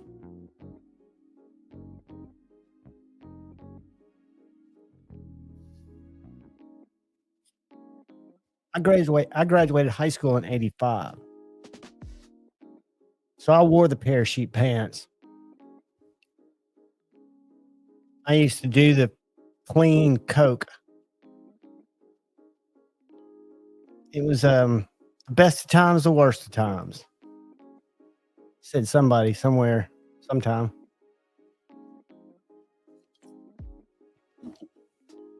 I'm telling y'all, Jet Life, great lemonade soda.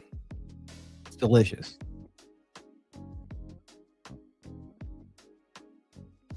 Yeah, no doubt, Derek. And it looked like just a little fucking cat turd, like little compacted cat turd. Stem, seeds, all of it just compacted in there. Just had a dude worked with back in the day when I first moved back here, and he would get it from south of the border, and it would look like the inside of a fucking wagon or a tractor trailer wheel, because that's what it was. That's how they got it in. It was like packed in a tractor trailer wheel. So he would have a brick of that shit. I mean, that literally had a radius to it. It was so compacted in there. Prince, greatest guitarist, greatest musician. Fight me, fight me, fight me. I don't think there's anyone better. I don't think there's a better master of music theory than Prince. I think he was on a totally different level. I think if you listen to his commercial stuff, you miss the point. Dude was a savant. Amazing.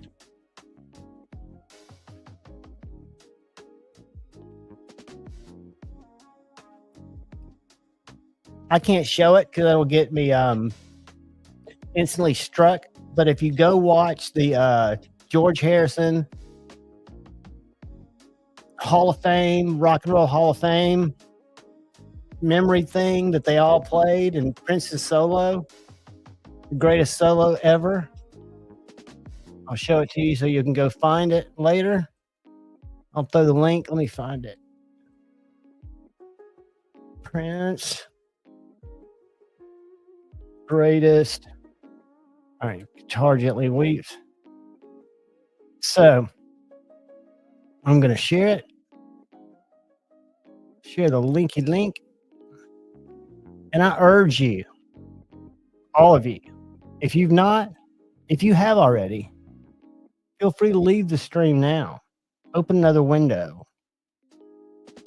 This shit is next level. And I'll instantly get struck, but it's worth it. I'll try to play just enough to where you'll get the vibe. But we won't get. Let's see if we can get just a little of this in here. Let's do this. Boom. Make that music go away. Where is it? Where is it? God damn it. Beep. All right.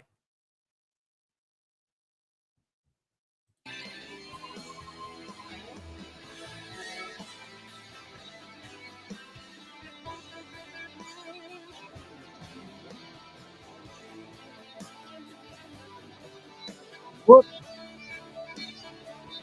Whoops. Did not want to do that. Did not want to do that. All right. Watch this. Then we're going to watch this move. The playing fast. It's the rest. It's where he doesn't play, where he lets the music fucking breathe.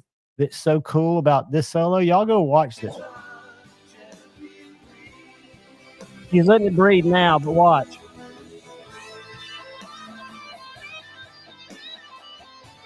All right. So that's your music lesson. It's going to be on the When Did We Learn later. So he had a great time. He played through a couple of changes where they were trying to get him to stop soloing. And he was like, fuck that. I'm making history. And he did. So if you Google greatest guitar solos, that's one of them. It's definitely, Coltrane and Miles. Love me old jazz.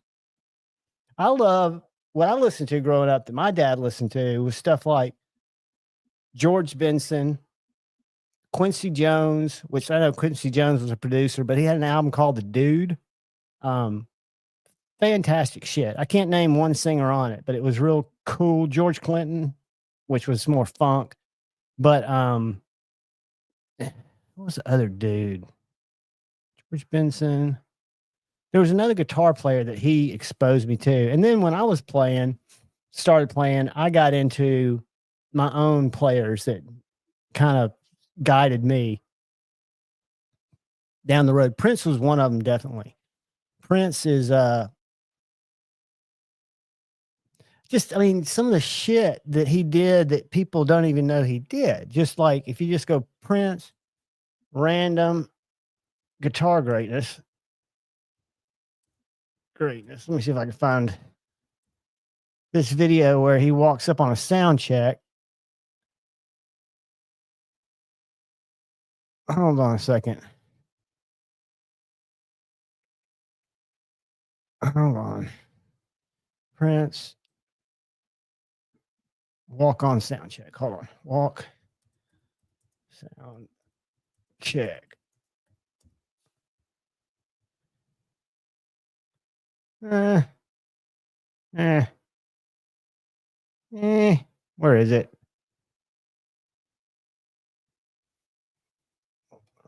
Walk on, walk off, walk off.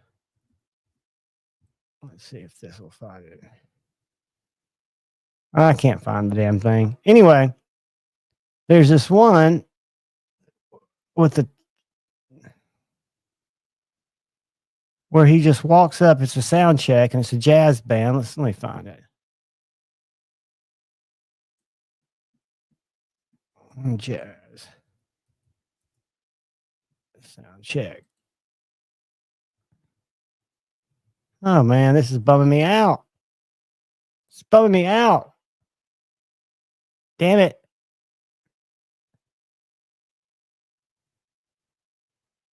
I don't know how to type it to find it. I know exactly what is he's playing a brown telly.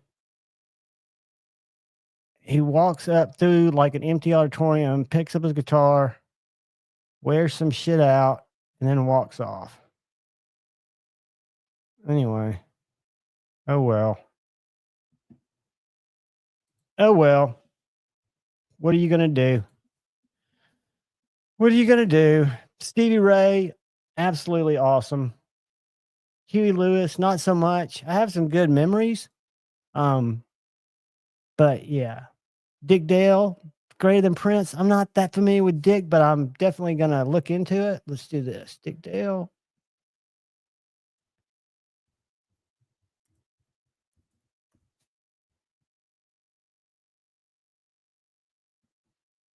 Oh, yeah. Dick Dale, I mean, I'm not going to take anything away from him. And I probably should have been more clear. My favorite guitarist, I think he's the greatest guitarist. But outside of that, he recorded every instrument on his first album. And usually did that on a lot of his albums where he can play. I think there's a Prince bass. He could play the shit out of any instrument very well. Let's look at these shorts. That'd be the best way to do it. Let's go this way. Boom, boom, boom.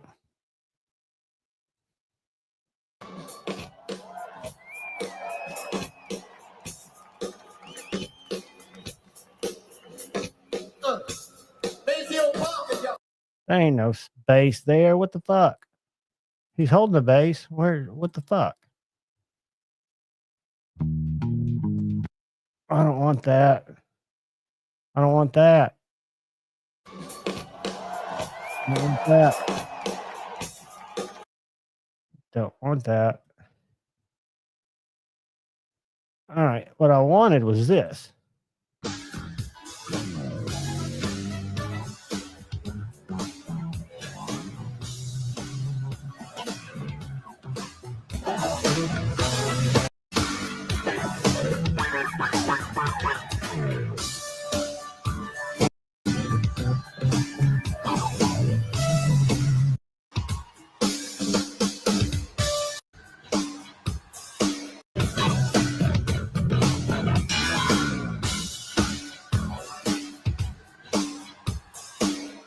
Dude was fucking badass.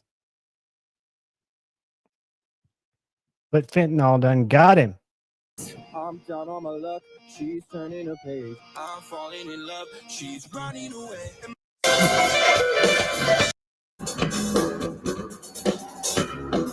Let's see where he makes. Wait, this is the start.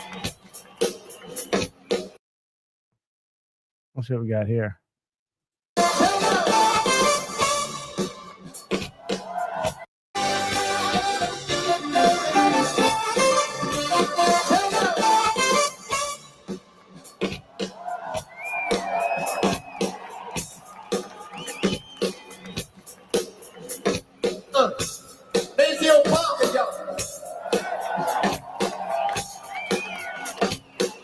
Excuse me while I do this. Sit down. Turn it up one time. Turn it up one time. Y'all ain't ready for me.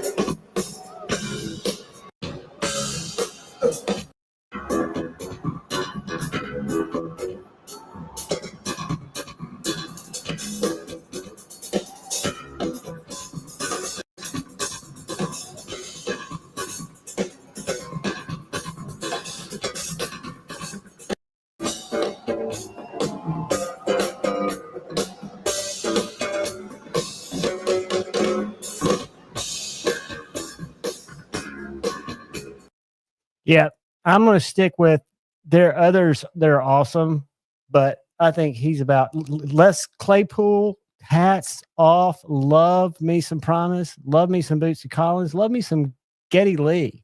Dude, Rush, best trio ever. Love me some Wolfpack. There's some awesome bass players. Love me some Flea. But Prince could do it all. I mean, there wasn't much that he couldn't do very, very well. And I think he was one of those rare people because I think he's got hundreds and hundreds of bag songs. So let's do this. Let's look at this 24 seconds right here of boom, just at a little nightclub.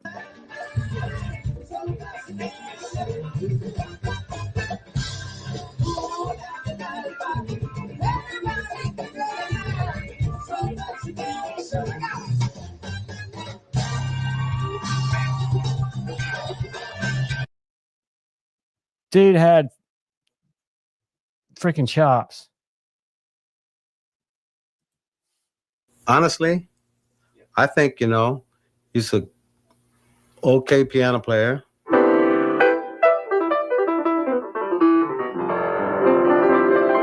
If you talk about piano playing, it has to be compared to what? Compared to, Herbie Hancock.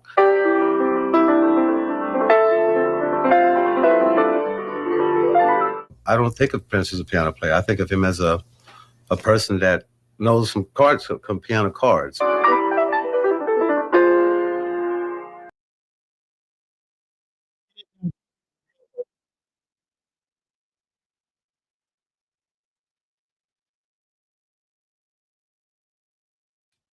Anyway, Tippy's awake. Everyone say hello to Tippy. What's up, Tippy? Tippy is chilling like a villain. Dude, there's just not much he could not do. And again, I wasn't a fan of, I was a fan, like Purple Rain was probably my 80s peak of Prince, digging it. And it wasn't until much later when I wasn't as much of a edgy is exactly right. Fucking Prince killers. That's hilarious. Kyle is exactly right. Your cap locks killed him. It just shows you decriminalization is a way to go. Tip, tip. Good to see you, Brother Shane. I hope you're doing well, man.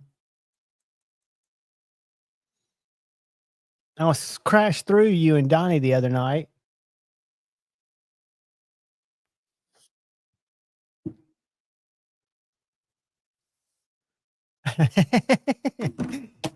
Edgy. That's just great. I love having him in chat. And I know Shane. I'm amazed that he can put together sentences that are so goddamn funny. and type them without misspelling shit.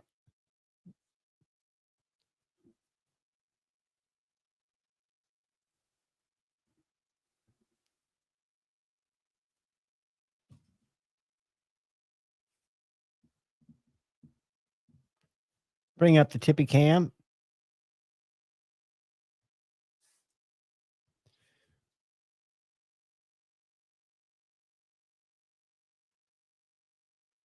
Tippy don't give a shit. She's about to jump right through that hole.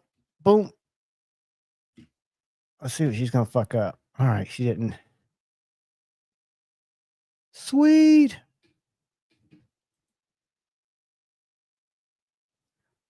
Oh God! And is there a way to go back and watch lives and see the chat?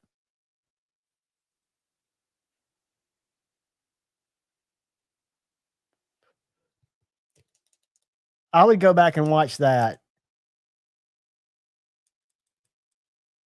Yeah, nobody puts baby in a corner. Not in my world. That's unexcusable. Caps does kill. Grandpa in the war. Caps will kill Grandpa in the war. Whoops. Hold on 1 second, kids.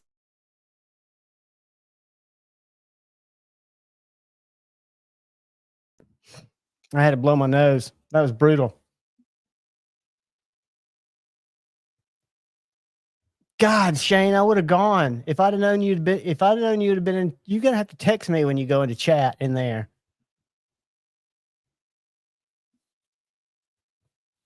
I missed it. I love a little stirring of the pot.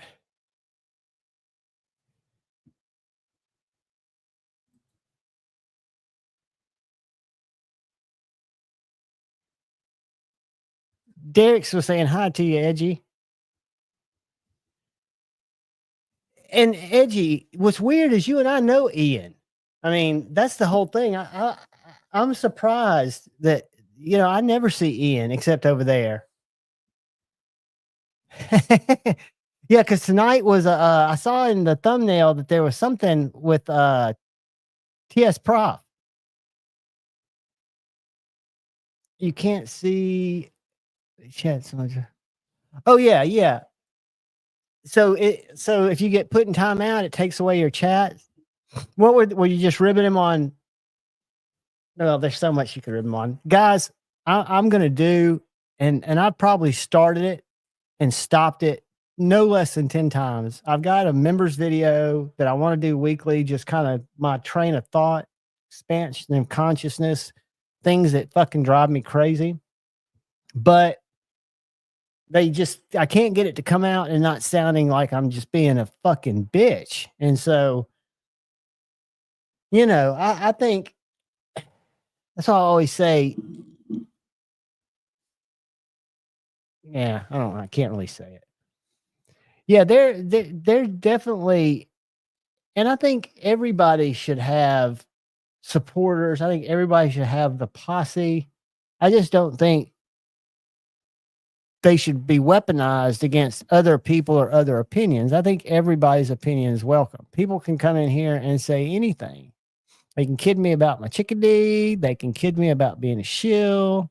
They're welcome, right? And if they get too obnoxious, like when I went vertical, we had a couple of people that got obnoxious and were just doing things that were offensive, stuff that was, there was no place for it. Well, then I would ban or put somebody in timeout. But if people want to just say stuff and disagree, that's what it's all about. And the people in chat are at a disadvantage because if they're trying to communicate with you over a sea of noise, I think it's just wrong to put somebody in timeout over something, even if you don't agree with it.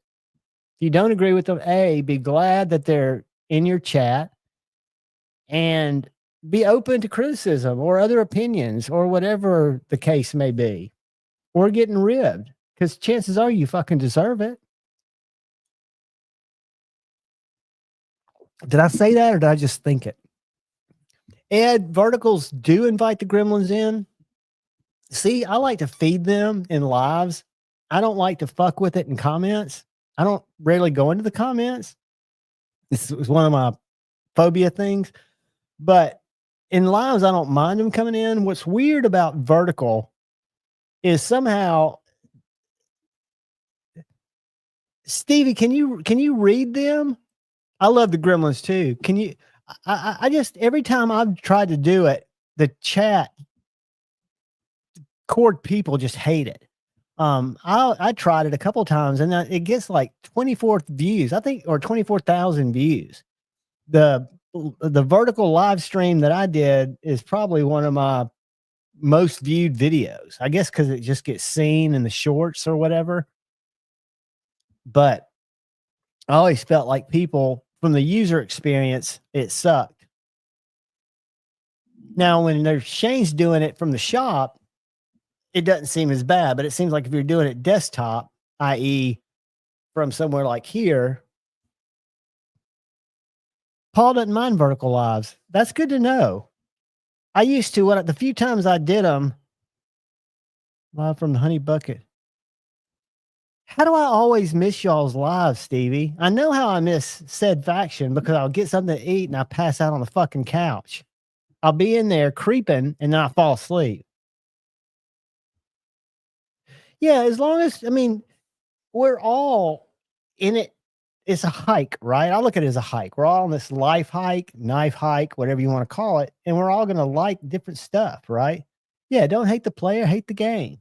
And just don't take shit seriously. To me, especially when we're talking about things as trivial as knives in the big picture, right? It's almost comical. And for me, there's nothing that you can like or dislike that should hurt me and make me have to go to the therapist and show them on a doll where the chat offended me. Right? It's like, what's the point? We should all just be able to go, yeah, it is what it is.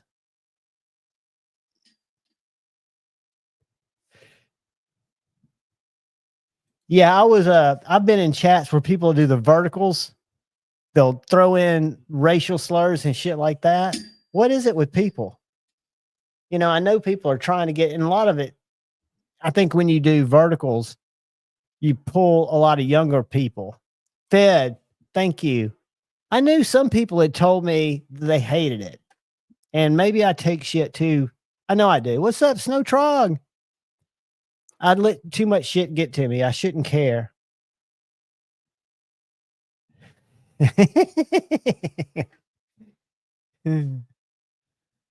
That's funny. I don't care who you are. Shane, I don't know where you get it, buddy. But it's just gold.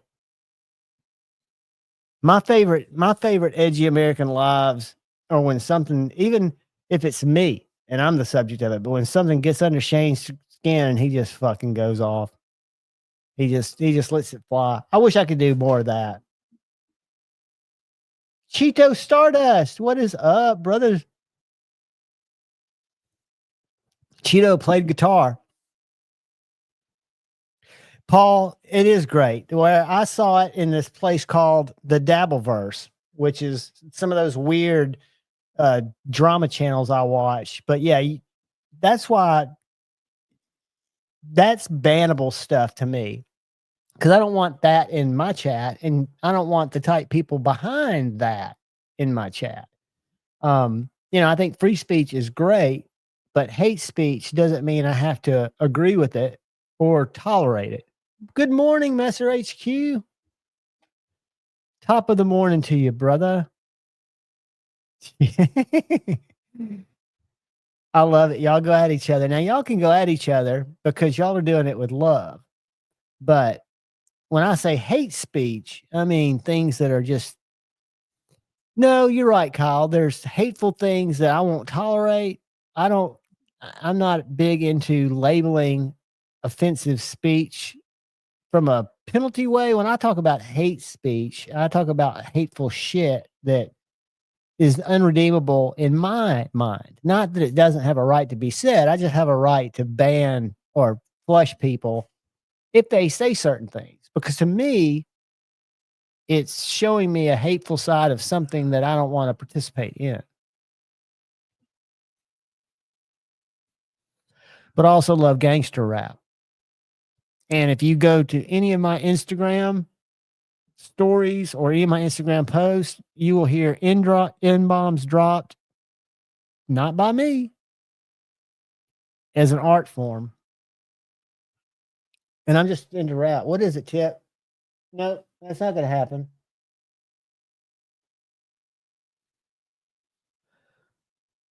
So I got one cat that's I claim because it claimed me a long time ago, Tippy.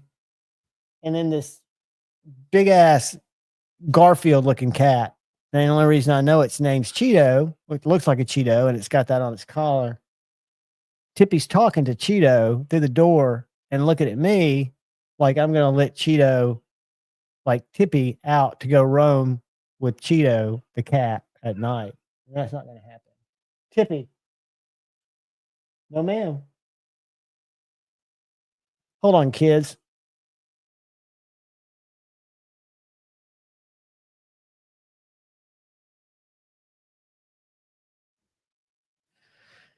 She's going to complain. But guess what? I will not give in. I will not give in. Situational awareness would do wonders for some folks. But to me, I think it's exciting sometimes to watch shit just go off the rails. I did not see your post, but Miha reached out to me and told me it was coming. And I appreciate that, buddy.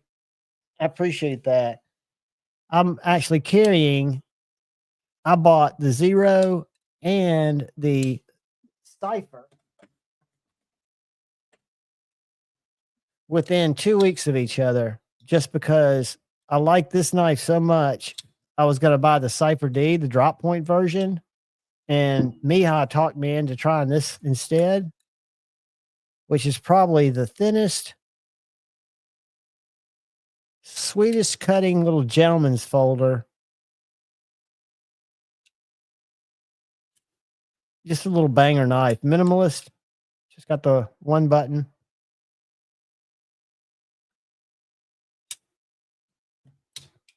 Tippy. That was Tippy working the sound controls there. Sorry about that. If y'all heard explosions, if you heard gunshots, I think she stepped on a rifle shot and explosion. She might have even hit the missile strike. No, I'll hit you with the missile strike. They're actually two. They're staggered. The first one gets you to come out of your house, and the second one's the one that locks in on you thermally. Incoming.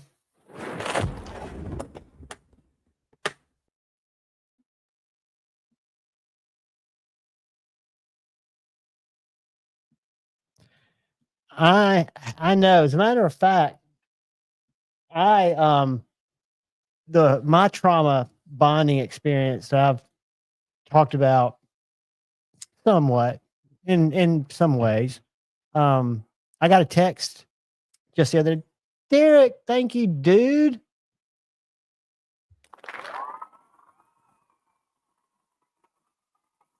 I appreciate you, dude. I'm glad you're here, man. Thank you, thank you, thank you. I appreciate you. And I'm more importantly, thanks for being here, hanging out. Insomniacs, sit and spin. Come by and hang out with us Friday nights too. Friday Night Flicks. We go on right before said faction.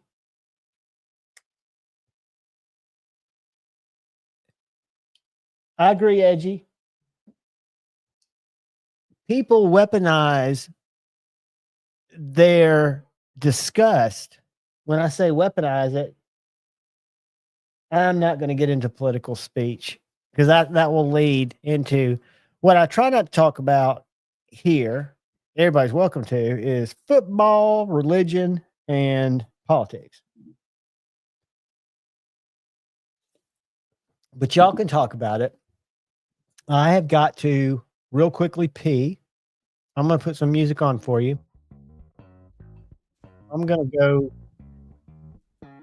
and be back in less than 2 minutes. Saying if I do it right, like he said, I should be back in about 70 seconds. Y'all chill with me. Don't leave me. Don't leave me.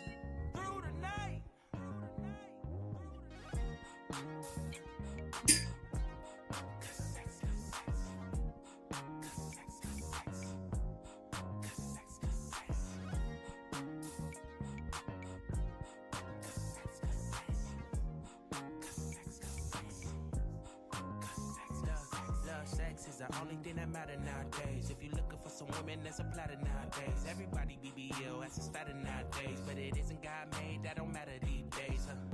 I got a strong addiction. Uncle tried to tell me too grown to listen. Itching for a nut, I'm prone to fix it. Scrolling through my phone, I'm on a mission.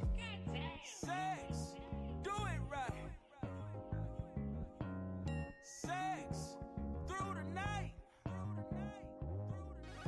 Sex. Do it right. Sex through the night. Looking out my window, it's some girls outside. So I grabbed my keys. I told her get in my ride. Looking for that good sex, cause it's been a long time. She get wet, I'm trying to get on her slide. Sex, do it right. Sex through the night. Sex, do it right. Sex through the night.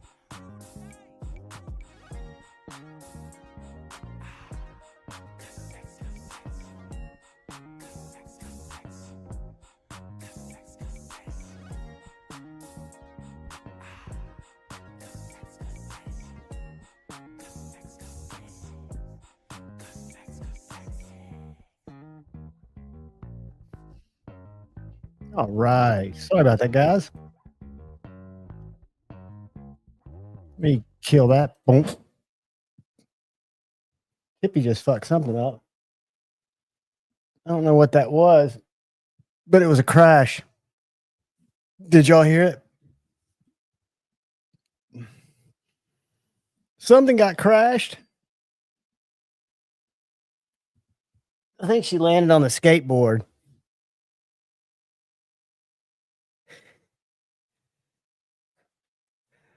Oh, dude, that is so cool. I love dogs. I had Ashley, as a matter of fact, my German Shepherd, for 12 years. I adopted her from my father-in-law when he got sick, and she passed away when I was at Blade Show last year. In her sleep, my mom was taking care of her. I'll show her to you. She was awesome. Let's go to my Instagrams, and we'll go back to my Instagrams, which was my personal Instagrams, which you'll see a lot of skateboarding shit, a lot of family shit. And there's Ashley. Love her. That's my daughter's cat. That motherfucker hates me, Milo, and I have to house sit him, and he stalks me. I mean, he's a, and then he'll get to where he wants to just hang out with you.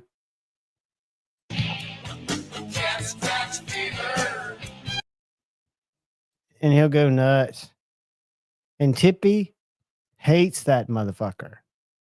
H-A-T-E, hates. But anyway, this is there's Ashley. So we'd go on walks and Tippy'd go with us. So let's find Such a good girl. And her and Tippy were BFFs.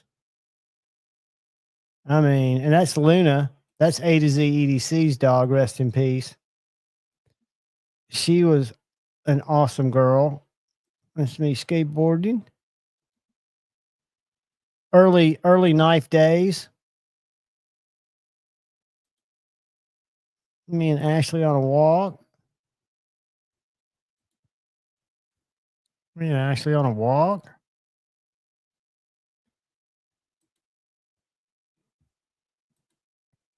Where's Ashley?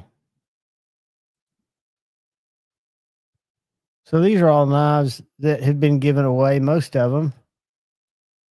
Here's Ashley. See her through there?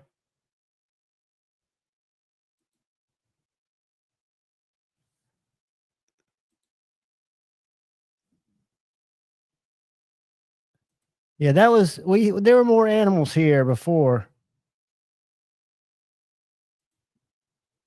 There's Tippy on the roof.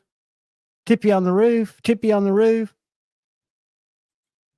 By the way, she doesn't like to come down off the roof. You have to stand up and grab her. There's Luna and Ashley. They were BFFs. They're both in Rainbow Bridge, but they both lived very good lives, older lives. There's my baby girl on her 21st birthday with her Notorious B.I.G. shirt on, which just cracks me the fuck up. But respect. So yeah, my Instagram was different. That was what I was into before Nas.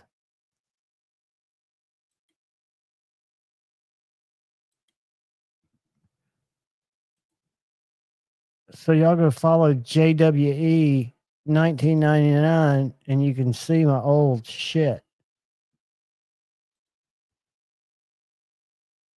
My old weird shit.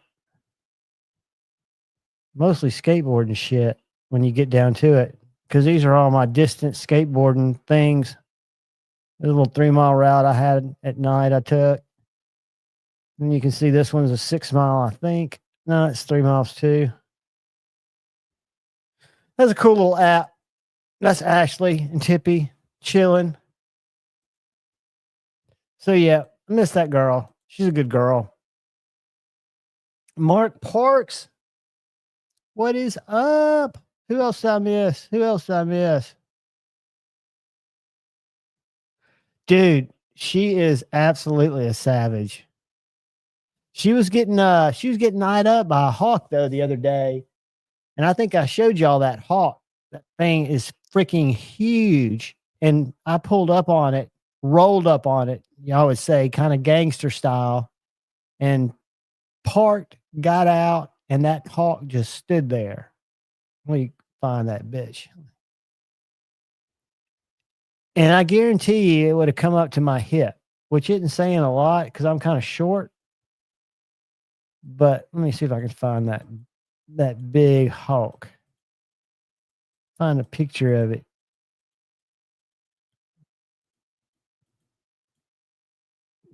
Okay, here's Cheeto. This is not my cat. However, it would like to be.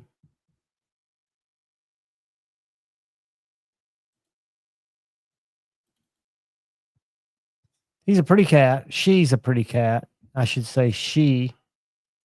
And that is Yoda, some other cat in the neighborhood.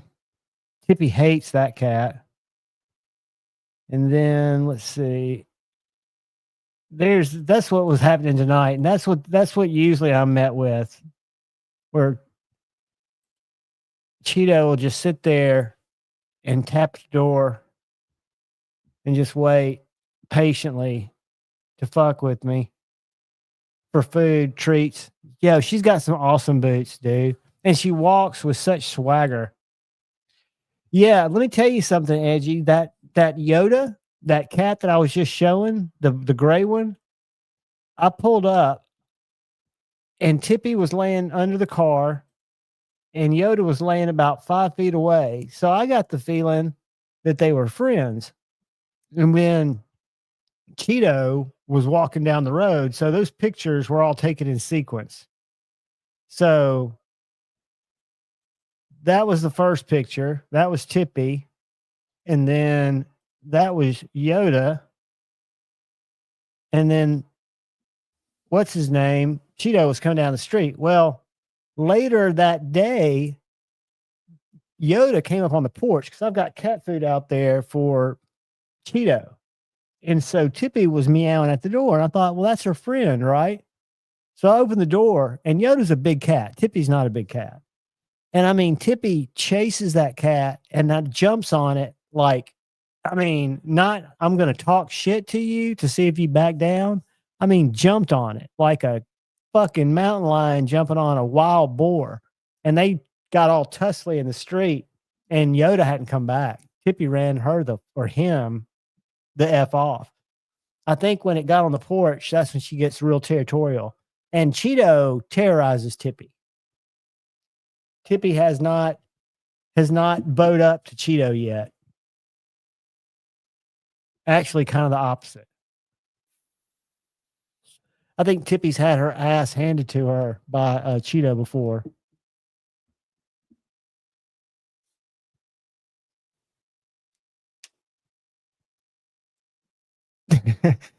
Cheeto hadn't, or the job. Yoda has not come back since that. Yeah, Tippy is Conor McGregor, guys. What's going on with him? I've heard. I watched. I don't know if y'all know who Jesse on Fire is, but Jesse on Fire was making it sound like that conviction or whatever happened to him is fucked up. The story. I don't know if y'all saw Jesse. Y'all know who Jesse on Fire is? Is an MMA guy, commentator guy. You might like him. You might not like him. I don't know a lot about MMA. I was just kind of a Conor fan, and then he's kind of gone off the deep end. Cocaine's a fucking powerful drug. Derek, did you see his live stream he did today about Conor's, I guess it's a conviction, and the circumstances leading up to that conviction? Yeah, well, I think it was today. Let me get to the YouTube here. Let's go, Jesse on Fire. Here he is.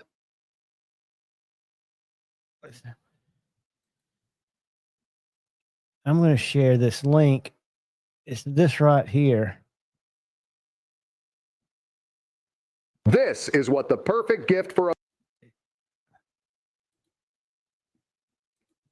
It's this right here. And again, I was not there. I never, ever, ever want to come off as a victim blamer. I don't believe in that shit. But I do believe in when you hear this story, this victim was with a friend of hers, another friend. Conor had a friend there. It was like at 6 o'clock in the morning till like 11 o'clock in the morning. 2 weeks later, this victim contacts her friend and tells her that she was raped. And that she had all these pictures to prove it. And the friend was surprised. And then the victim asked the friend to delete any text messages that they had from that day. Just so much weird shit. Just crazy shit. Donnie, have a good night, buddy. No, I was just talking about Conor, and that's a pretty interesting take. I mean, and a jury, wherever he was, did not think that the evidence absolutely clears him, which if Jesse on Fire is right, I don't see how you could see it any other way.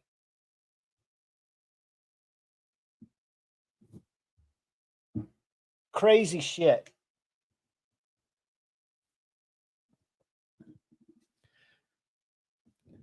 But yeah, I was hoping to see Conor in his prime, man. He was a little dude. He was a little scrapper. I remember him before he had any ink. He might have had a little ink. And then you've got that whatever that was on Netflix that was not what I would consider a fight. I consider that just weird. Donnie, Strider for you, baby. I don't have anything. Now, this is one of OCD for EDC's Spyderco Club knives that I traded with him for that I love in CTX or CTS XHP and a Warren E that's sharp as shit. Probably my favorite PM2. I've got this one. I've got an S110 regular, I guess you'd call it drop point. And then I've got a S30V Tanto. I'm a big PM2 fan. I have that's right, 0 PM3s. And then this little guy has a clip on it that was sent to me by brother said Stevie because he was going to put it on his Mac 2. He was going to grind the little nub down, but Lynch instead did this. And I reached out to Casey and said, you know, it would be fucking awesome. Now, I'm not going to say what he told me because it's exciting what they're working on. But he said maybe one day they need to do a clip, Medford replacement clip. It would fit the Slim MIDI. It would fit the MIDI Marauder. And it would fit the Infraction, just to name a few. And the thing that sucks about this knife, in my opinion, is I'm not going to go do cartwheels, but if I wanted to do like 6 or 7 ninja rolls, this could fall out of my pocket. I do not feel comfortable with this heavy knife in my pocket if I'm doing ninja rolls with this little clip. Lynch could make a killing with a Medford replacement clip because I love Lynch clips. And maybe they're different hole patterns. Nope. All 3 of these are the same. These are exactly the same clip.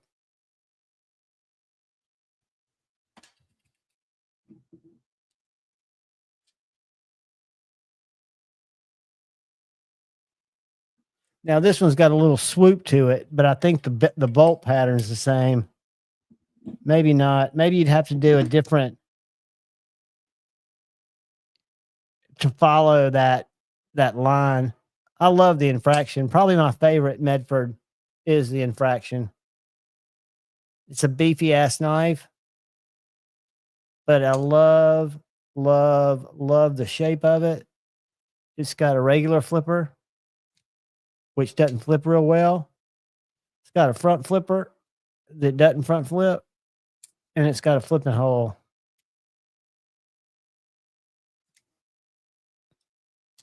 It's on washers.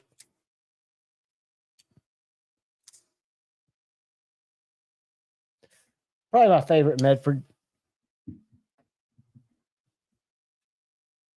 The one I carry the most is my S90V DLT Trading Company Fallen Leaves Slim MIDI. Very thin knife compared to its big brother, the MIDI Marauder, which is the same profile,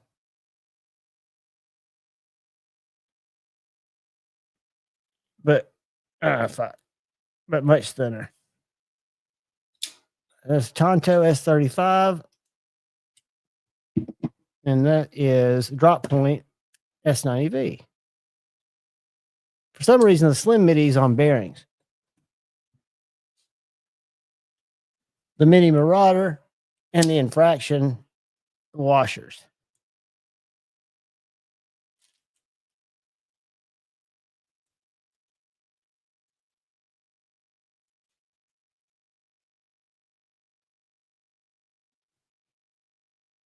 If I flip my Hinder, Brant might come out. Brant, are you in the chat? Hinder 41. Say Rick Hinder 3 times. Rick Hinder. Rick Hinder. Rick Hinder. What am I flipping, Brant?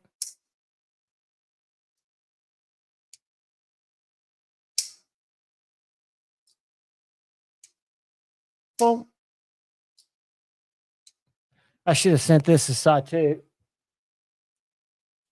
And the one I was going to send to Satu, because I saw that he did one, was the half track.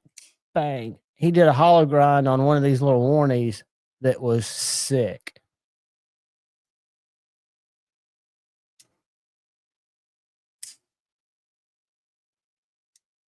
This is a great little knife.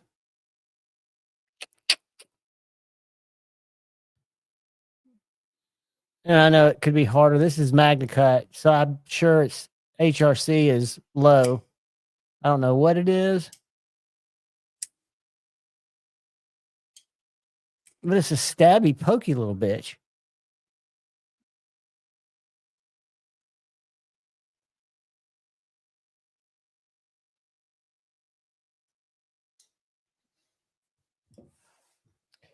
And I've got something imported coming. I bought from Blade Binge.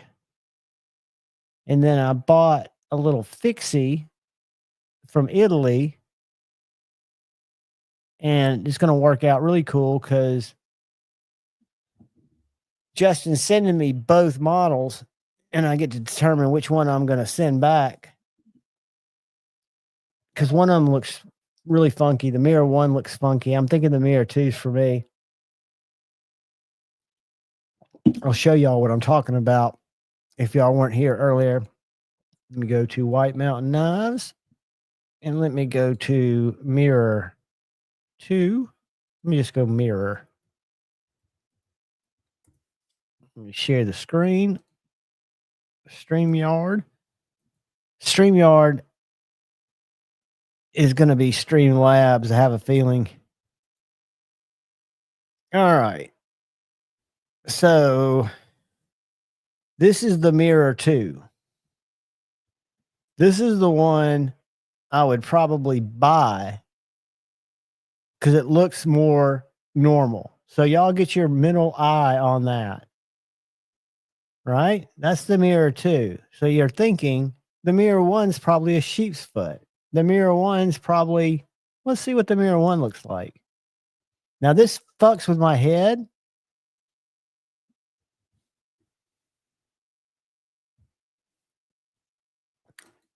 Now I talked to Justin about this knife and he said that this is the edge. This is a false edge up on top. That the picture is not up, the logo is not upside down because this choil looks like the knife should be flipped. It's bothering me. This looks like this is where the butt of your hand should go. This is where your finger should go. This is what you should cut with. But I'm told that this is not. So that's the Mirror 1. That's the Mirror 2. I bought one of them for $149.99 less 10% using Javon 10. So I'm going to review both of them and probably send back the Mirror 1. I can't imagine. To me, that looks like a comfortable little knife. And then if I'm to think that this is not a picture that's upside down, that, I mean, is that where your thumb goes? What is this? What's that top? What's going on there? What's happening? No, I'm not getting it. Not feeling it, not understanding it. But what are you going to do, right? That one you can sharpen. The Mirror 2 is where it's at. Now that one's more expensive because it's carbon fiber. They've got this thing in all kinds of different handle materials.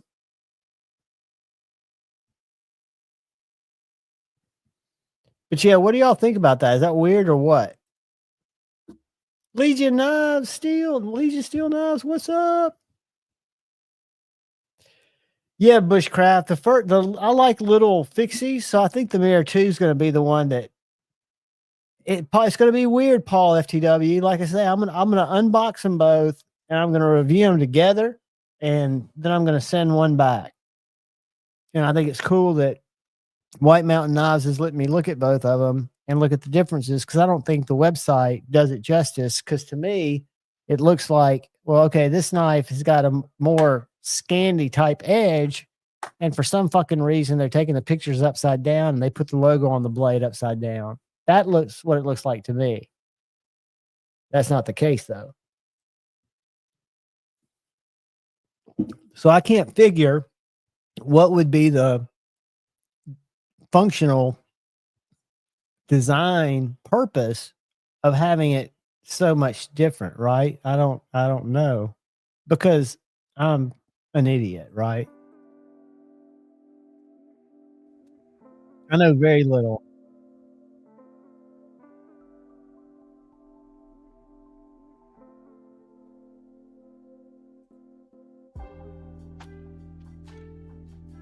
Miss Marissa, what's going on? We should all be in bed. Good, Nesser, you will not regret it. The ones I had 2 of those with G10 handles. They were S90V at the time, but it's a fantastic little knife. I put it comes with a crappy clip. It comes with a plastic clip. I just got rid of that. And I put, what did you say? So it is. I'm interested in how it's going to feel, Edgy. That's why I think it'll be cool to check it out, and see how it feels. I might end up liking it better. It'd be definitely something different than what I'm used to. I really enjoyed this little knife. I'm going to miss it. And I'm going to miss this guard dog.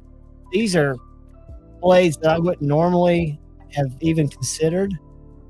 But Kyle even told me, and I did the test on this one, if you can put the stone down on it and not see light through it, like you take your stone and go thin side, thin side, thin side, and you just layer it up there and you see that it's flush all the way up, you could sharpen this knife on my TS Prof. And he calls it a sheep's hawk blade, and it's really handy. It's a great box opener, cardboard ripper. Interesting little knife. But yeah, I'm weird about small fixed blades. I just carry, like today I carried a little LT Wright in Magna Cut. Got smuts all over it. Leather from the sheath. That's a fantastic little knife. When I bought this with just my Carta, no liners, in Magna Cut, it was $92. It was under $100. Small knife, 3-finger knife for me. But if I put a thick little, what do you call it, snake knot with about 4 knots, real tight, it would give you that little pinky hold, but I don't need it. And what's great about this, it's got a super sharp spine.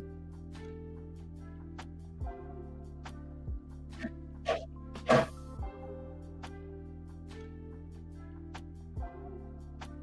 was digging for my ferro rod.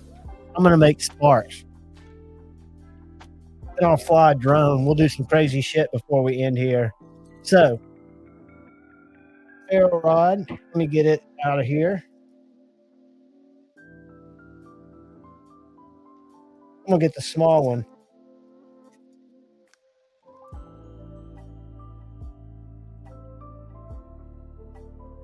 All right. Damn it. I'm going to have to take it off too. Kidding me. Which one am I going to get off first?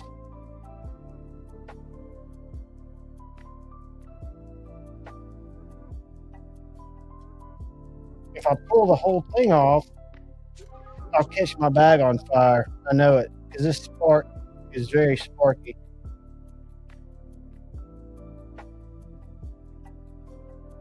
On you, son of a bitch. All right. Ferro rod. LT right.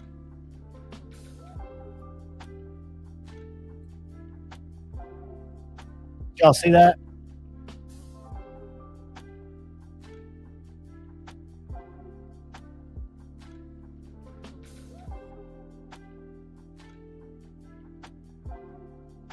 It is a ferro rod spark throwing fiend.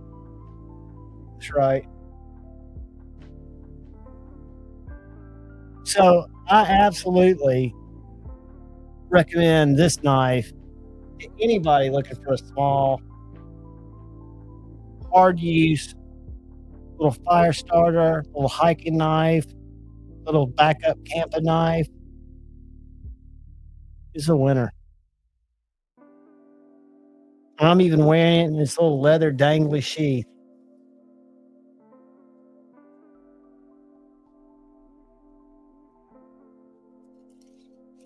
I've got so much fire starting stuff. I've got 2 ferro rods, and hooked onto the same thing, I've got a little Zippo canister with Zippo fuel in it, because I carry this thing. Have y'all ever seen one of these?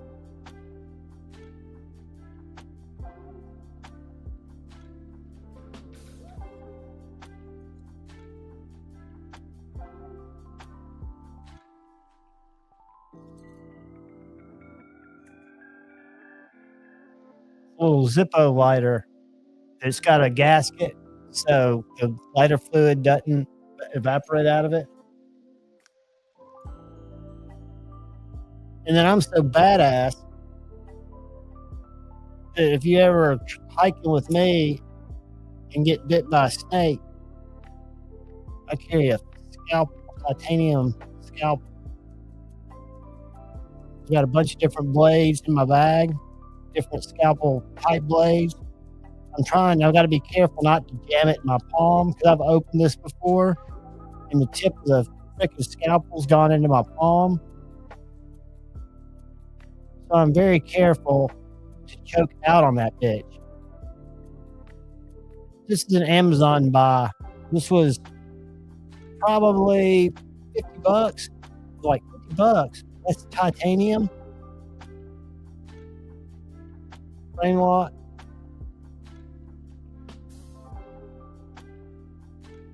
Can't tell if it's got a steel lock bar insert, but it's on bearings and it uses replaceable scalpels. So,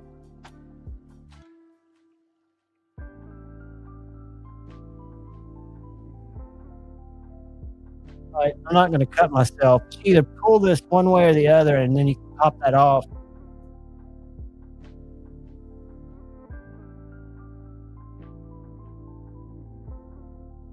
I carry so much shit that I'll never use, and then I've got all these different sized blades. I've got to cut into somebody. I'll have a fresh one, a freshie. And then if you ever need to cut your fingernails, I carry one of those in my bag. I carry this little thing. This Tyrant. This is a Gen 1 Tyrant.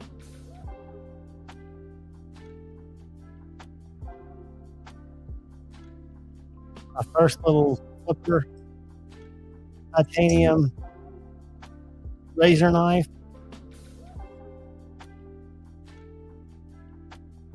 And then my favoriteest thing in my little bag of shit is my bit kit. That's for my Leatherman Charge 3 or my Skeletal. That's a little ratchet.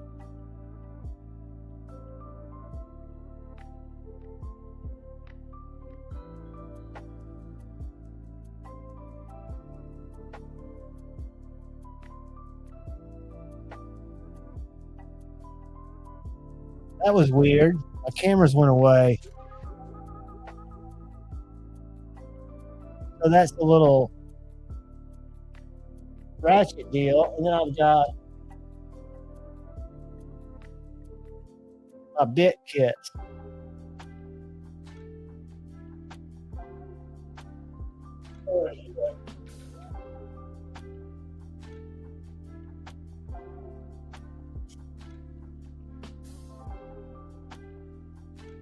So do I ever use those? No. The point is, I'm prepared for shit. Even though I'll never need it, you got to have some sour straws. This is actually fire starter. And then I've got my 22 caliber Freedom Pill dispenser right at my side. Because I live in Alabama and we do that.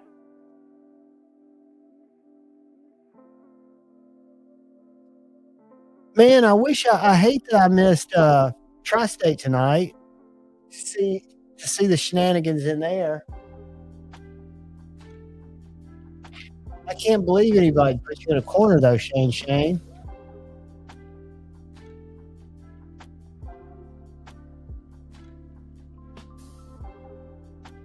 You're a gentleman, a scholar, a legend in the community, a raiser of funds for knife rights, a looker out for people, a fighter of scammers, exposing the sunshine. Did anybody notice the cat in my picture up there is shooting the bird? You know, one of those. I didn't know if y'all were aware of that or not. That wasn't a mistake. It's actually shooting me, the bird.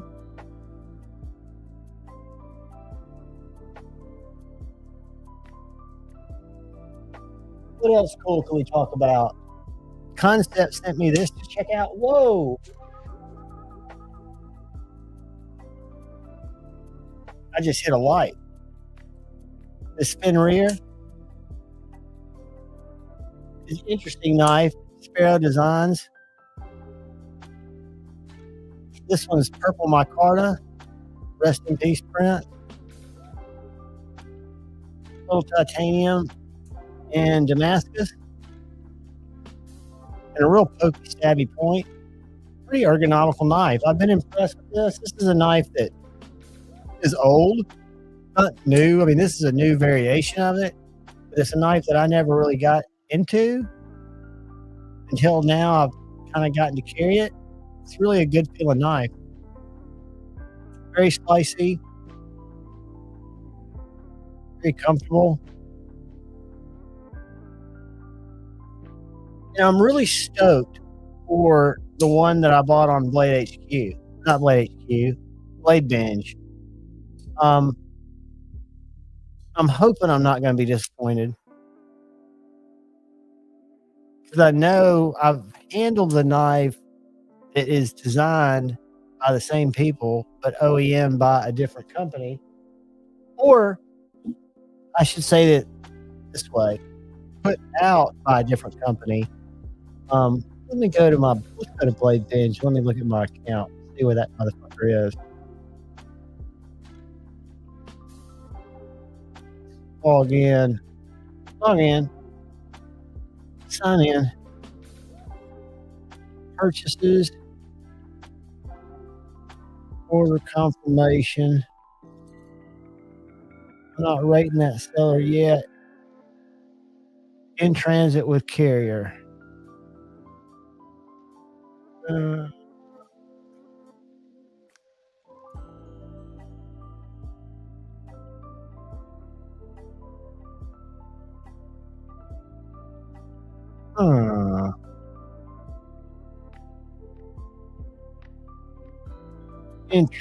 Interesting. I thought I could find out where the shippy was.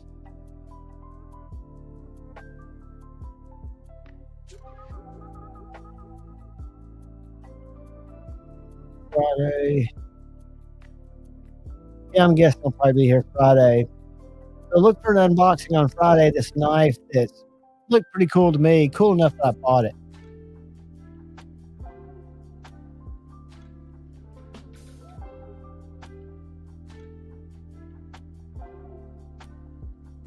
Dude,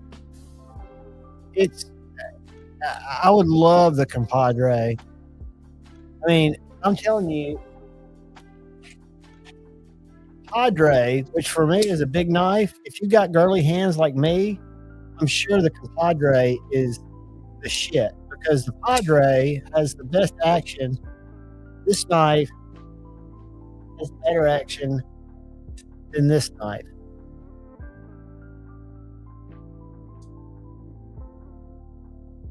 This knife is a stone cold freaking cutter. And the compadre, the reviews I've seen on it, I've never handled one, but it looks perfect. Looks absolutely perfect.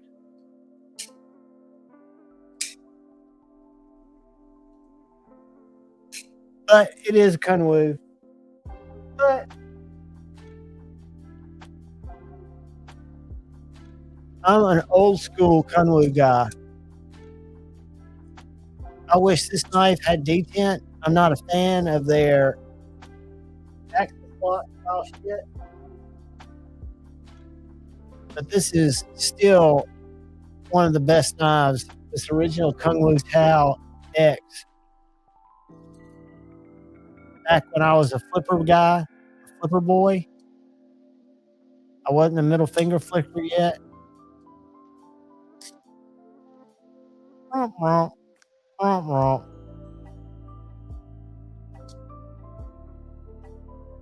fan of Kunwu. Plus, like I told y'all,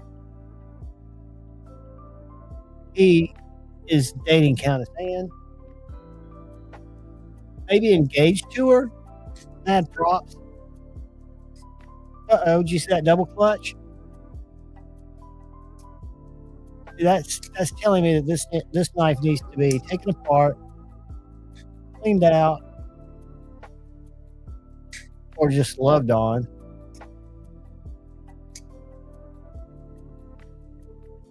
Double clutch. See that? Well.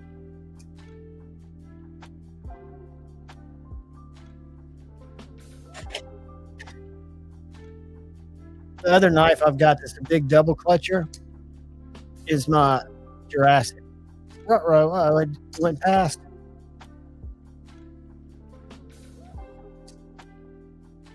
It's dropping past. See right there?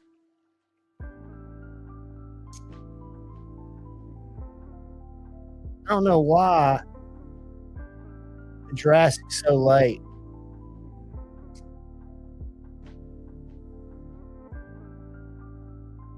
What?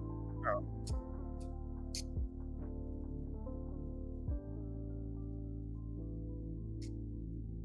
Block stick. I mean, not block stick. What I'm trying to say is double clutch. I'm not getting my finger in there.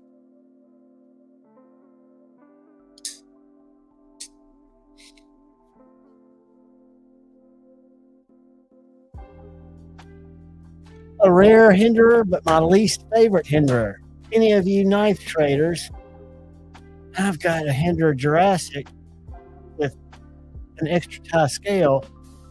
It would possibly be up to trade.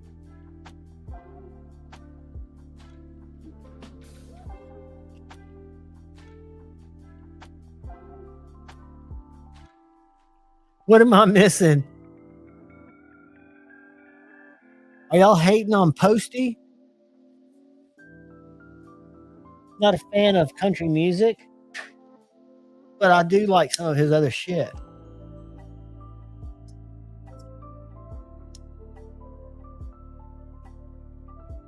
Another knife maker that is polarizing, I really like, Alex Steingraber. I don't know what y'all's thoughts are. I know people kind of like licorice, love it or hate it. I'm a lover, not a hater. I try to find the half full with everything, unless you just show me that it's all empty.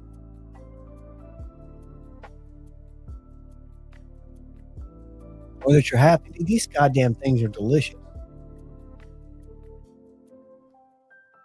Jet Life, if you're thinking about it, you ought to sponsor Javon's Knife Flicks. I'll put cans around, kind of like Logan Paul does on Impulsive. Drink these all the time.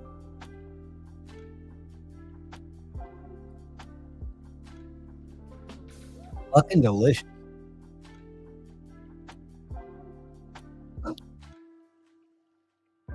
That's 100 milligrams.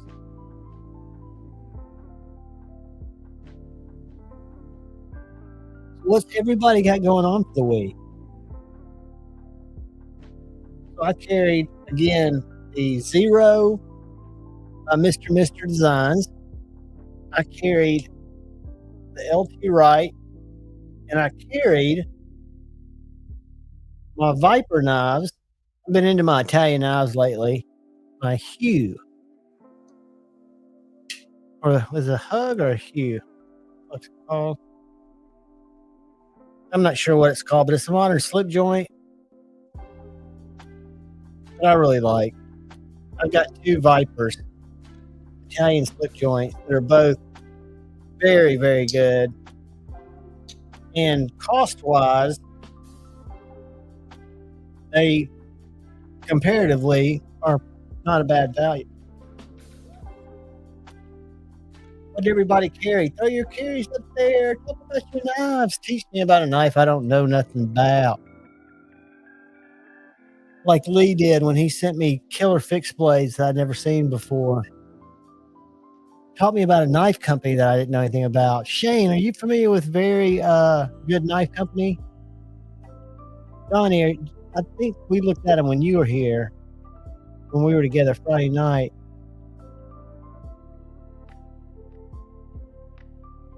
So check these guys out. This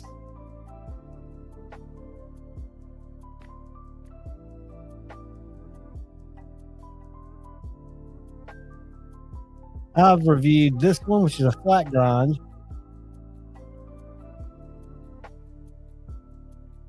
Beautiful, beautiful grinds. And then the one that freaked me out that Lee sent me is this Tradition Junior. And A to Z got one today. He had a drop. But look at the grind on that, the hollow.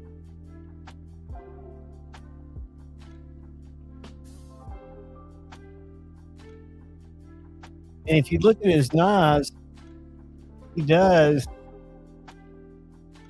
a little bit of everything. This beefy survival knife. This big bitch.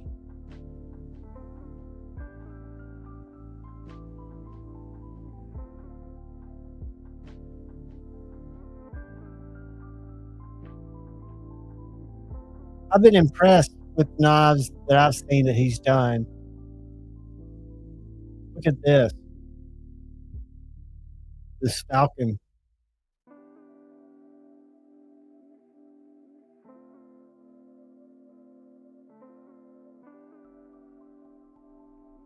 I don't know why he doesn't do sharpening choils. I need to ask him. His name's Jacob. I called after Lee sent me that first knife. I went here to the website. I was looking at all the shit.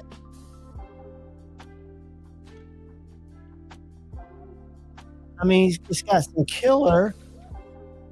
Look at this splicer.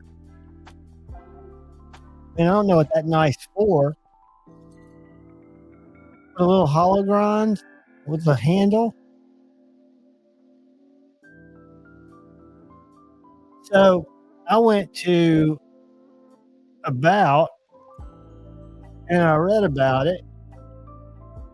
I read about Jacob. He's finished over 10,000 blades for his dad.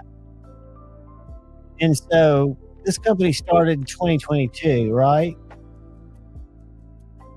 So he's got a YouTube page. I'm going to send it to you. I called and got Rebecca, his wife. So this company is just Jacob and Rebecca, his wife, and they have 4 kids that are homeschooled. And she was telling me that Jacob worked for his dad, and they talk about this on the YouTube page. So this is not like secret information. But y'all go follow, go subscribe to Very Good Knife Company. He talks about this. The dad and the son had a major falling out, and the son's no longer grinding knives for the dad.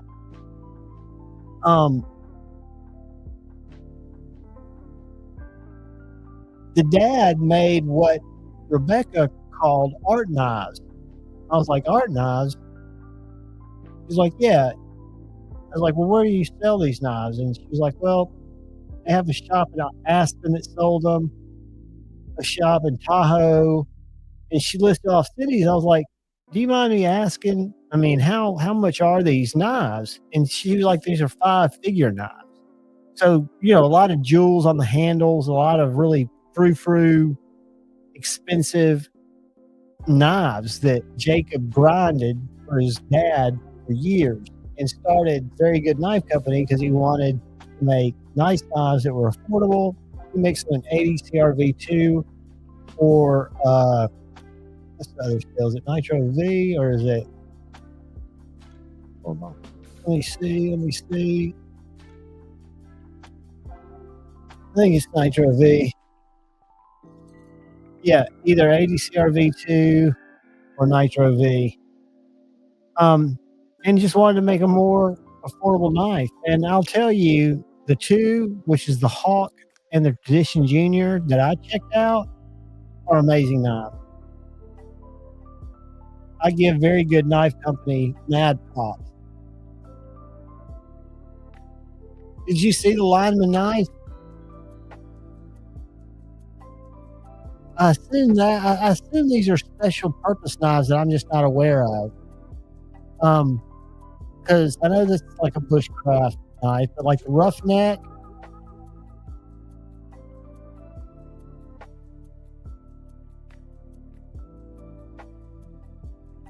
that's kind of like a pry bar Tonto, and then the lineman, let's see what it said. Look at the XL.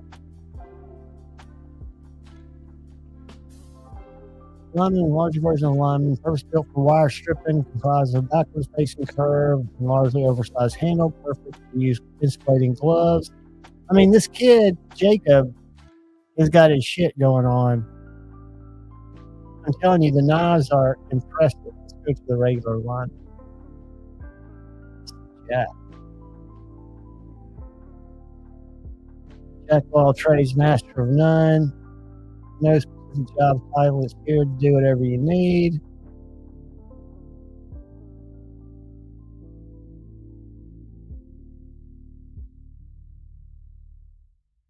And so this is what my buddy A to Z bought today. That's exactly like the one I reviewed. $209 with carbon fiber. I think they're like 140 with micarta. And then he bought a Hawk that I reviewed. These are 169. And then let's see what else we got here. This is fucking impressive, but this is expensive. This was 400 and something, 469. But it's the handle, I'm sure.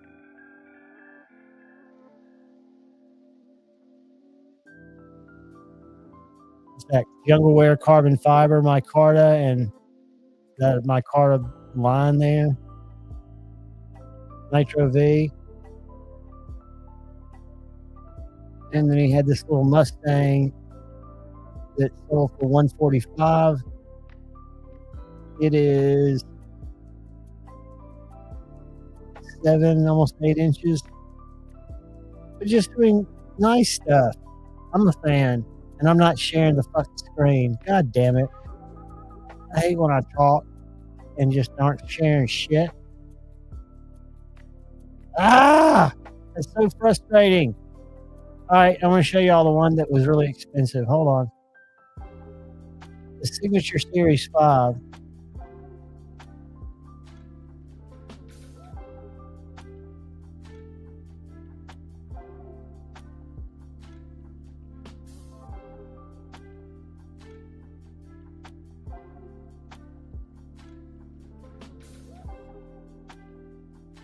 One of one. What did it say? Not number 5? What?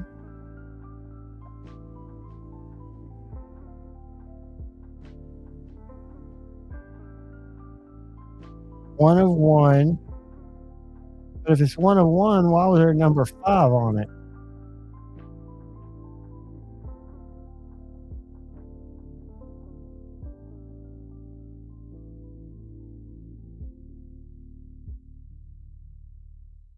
That's just a beautiful knife. Mad respect to Jacob.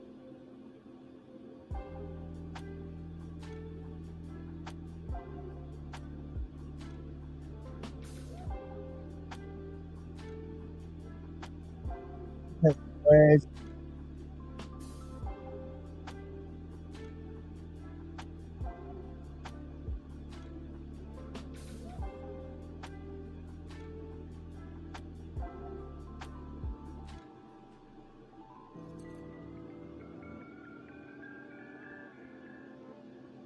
I can't believe I turned into such a fixed blade whore. I can't believe it.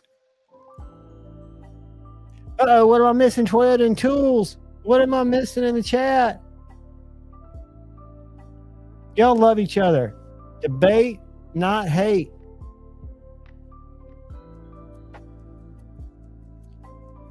Pocket fixes. Ooh. I love it. Amtac blades.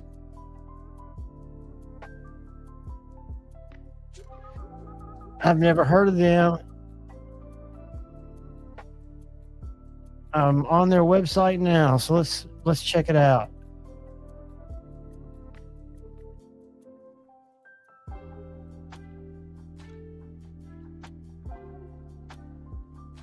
Ooh, the Northman looks pretty wicked.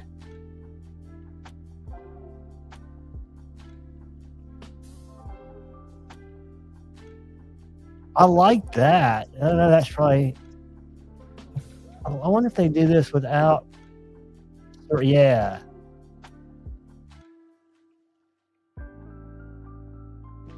Six and 7/8 inches. That's freaking sweet. Let's see what else we got here. Minuteman, mid-sized.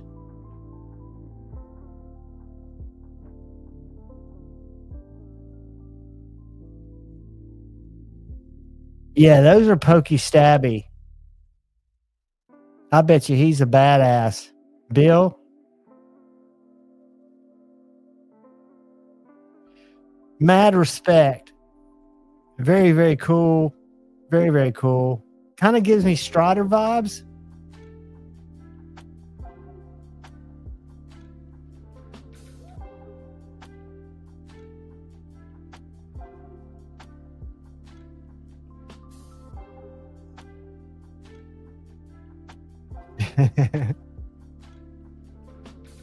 I don't know what y'all are talking about in the chat, but I don't talk politics, but I always reflect back to if ever any form of government becomes destructive of these ends, it's the right of the people to alter and abolish it and institute new government. And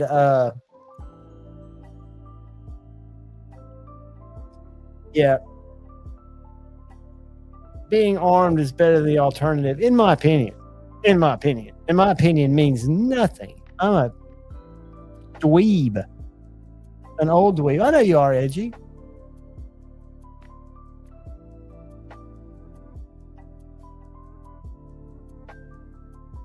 My freedom pill dispensers are for coyotes and people.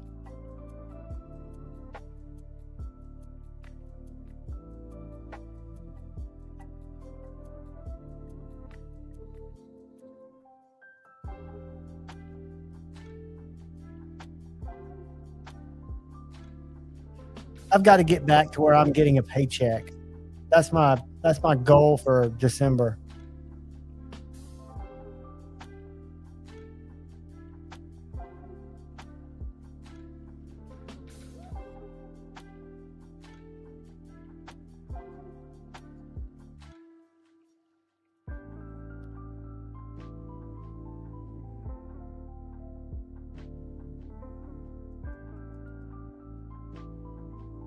I love watching Edgy and Donnie go at it. Y'all are fucking funny. My favorite thing in the world was Donnie and Pocket Metal going at it. And then I knew they'd fucking like each other if they fucking knew each other. And now they're fucking buds. And that's what I love about this community. Is y'all can sit there and fuck around. I had to go, we were on Metal Mondays last night, and I get this call in the middle of it from my mom, and I thought something was wrong. She's got a cat that she's adopted that turns out it's feral. She thought it was a kitten. They caught it, took it to the vet. Turns out it's a 7-year-old cat. Well, it's been hiding under the bed in this room that she's got it in, and she's just letting it be. And it came out last night, and I went to try to see what was going on. Well, it basically went into her study and got under a couch in there. So it's just kind of getting its bearings. It's still not ready to hang out. No, dude, I'm looking for, let me tell you what my gig is. What I've done professionally forever is marketing. And when I say forever, for the last 12, 13 years, like digital marketing, online video marketing, Google AdWords, Bing marketing, so search engine marketing is what you call it, SEM, helping people with their Google Analytics, shit like that. That's what I do, which is basically funnels down to sales, right? And what I've done for the last 7 years has been management, right? Logistics, people, budget, management shit. So, you know, I'm willing to do just about anything, but if I was willing to do just about anything, I would already be doing something. I think I'm kind of waiting for that right thing to go around because I'm at that age where I'm kind of at the end of my career, right? Ground floor pyramid marketing company. I'm made off me. Put me in a Ponzi scheme, baby. No, I'm waiting for Kick to come to me and say, John, you can maintain 30 streamers in your chat at 1 o'clock in the morning. We're going to give you $3,000 a month to stream. All you got to do is stream 4 days a week, 3-4 hours a day. Gosh, gosh.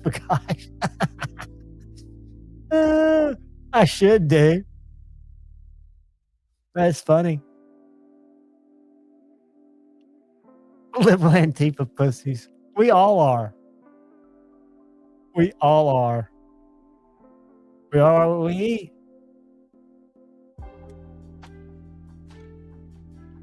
Well, kids, we've been going for 3 hours. I'm not tired, but I am hungry. And I do have to piss again. And I don't want to put y'all on hold. So what I'm going to do is peace out with y'all and let y'all get to bed.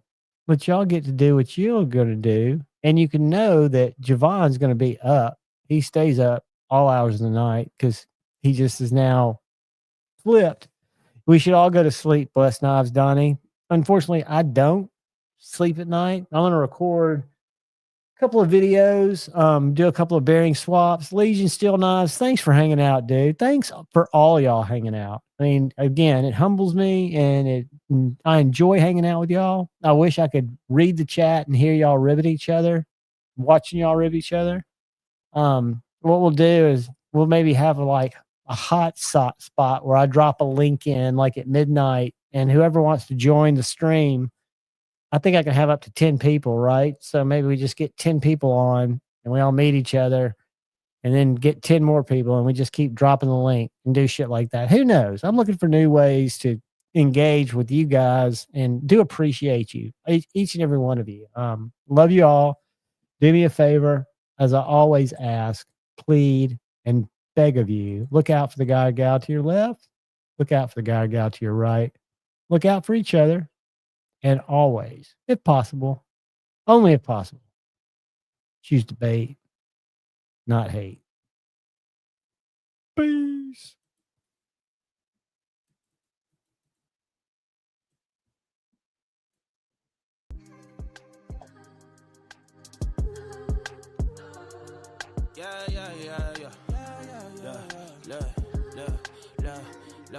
Never switch on the homies in the day ones. They didn't wanna open doors, so we made some. Take a bow on these haters like I'm Trey Young.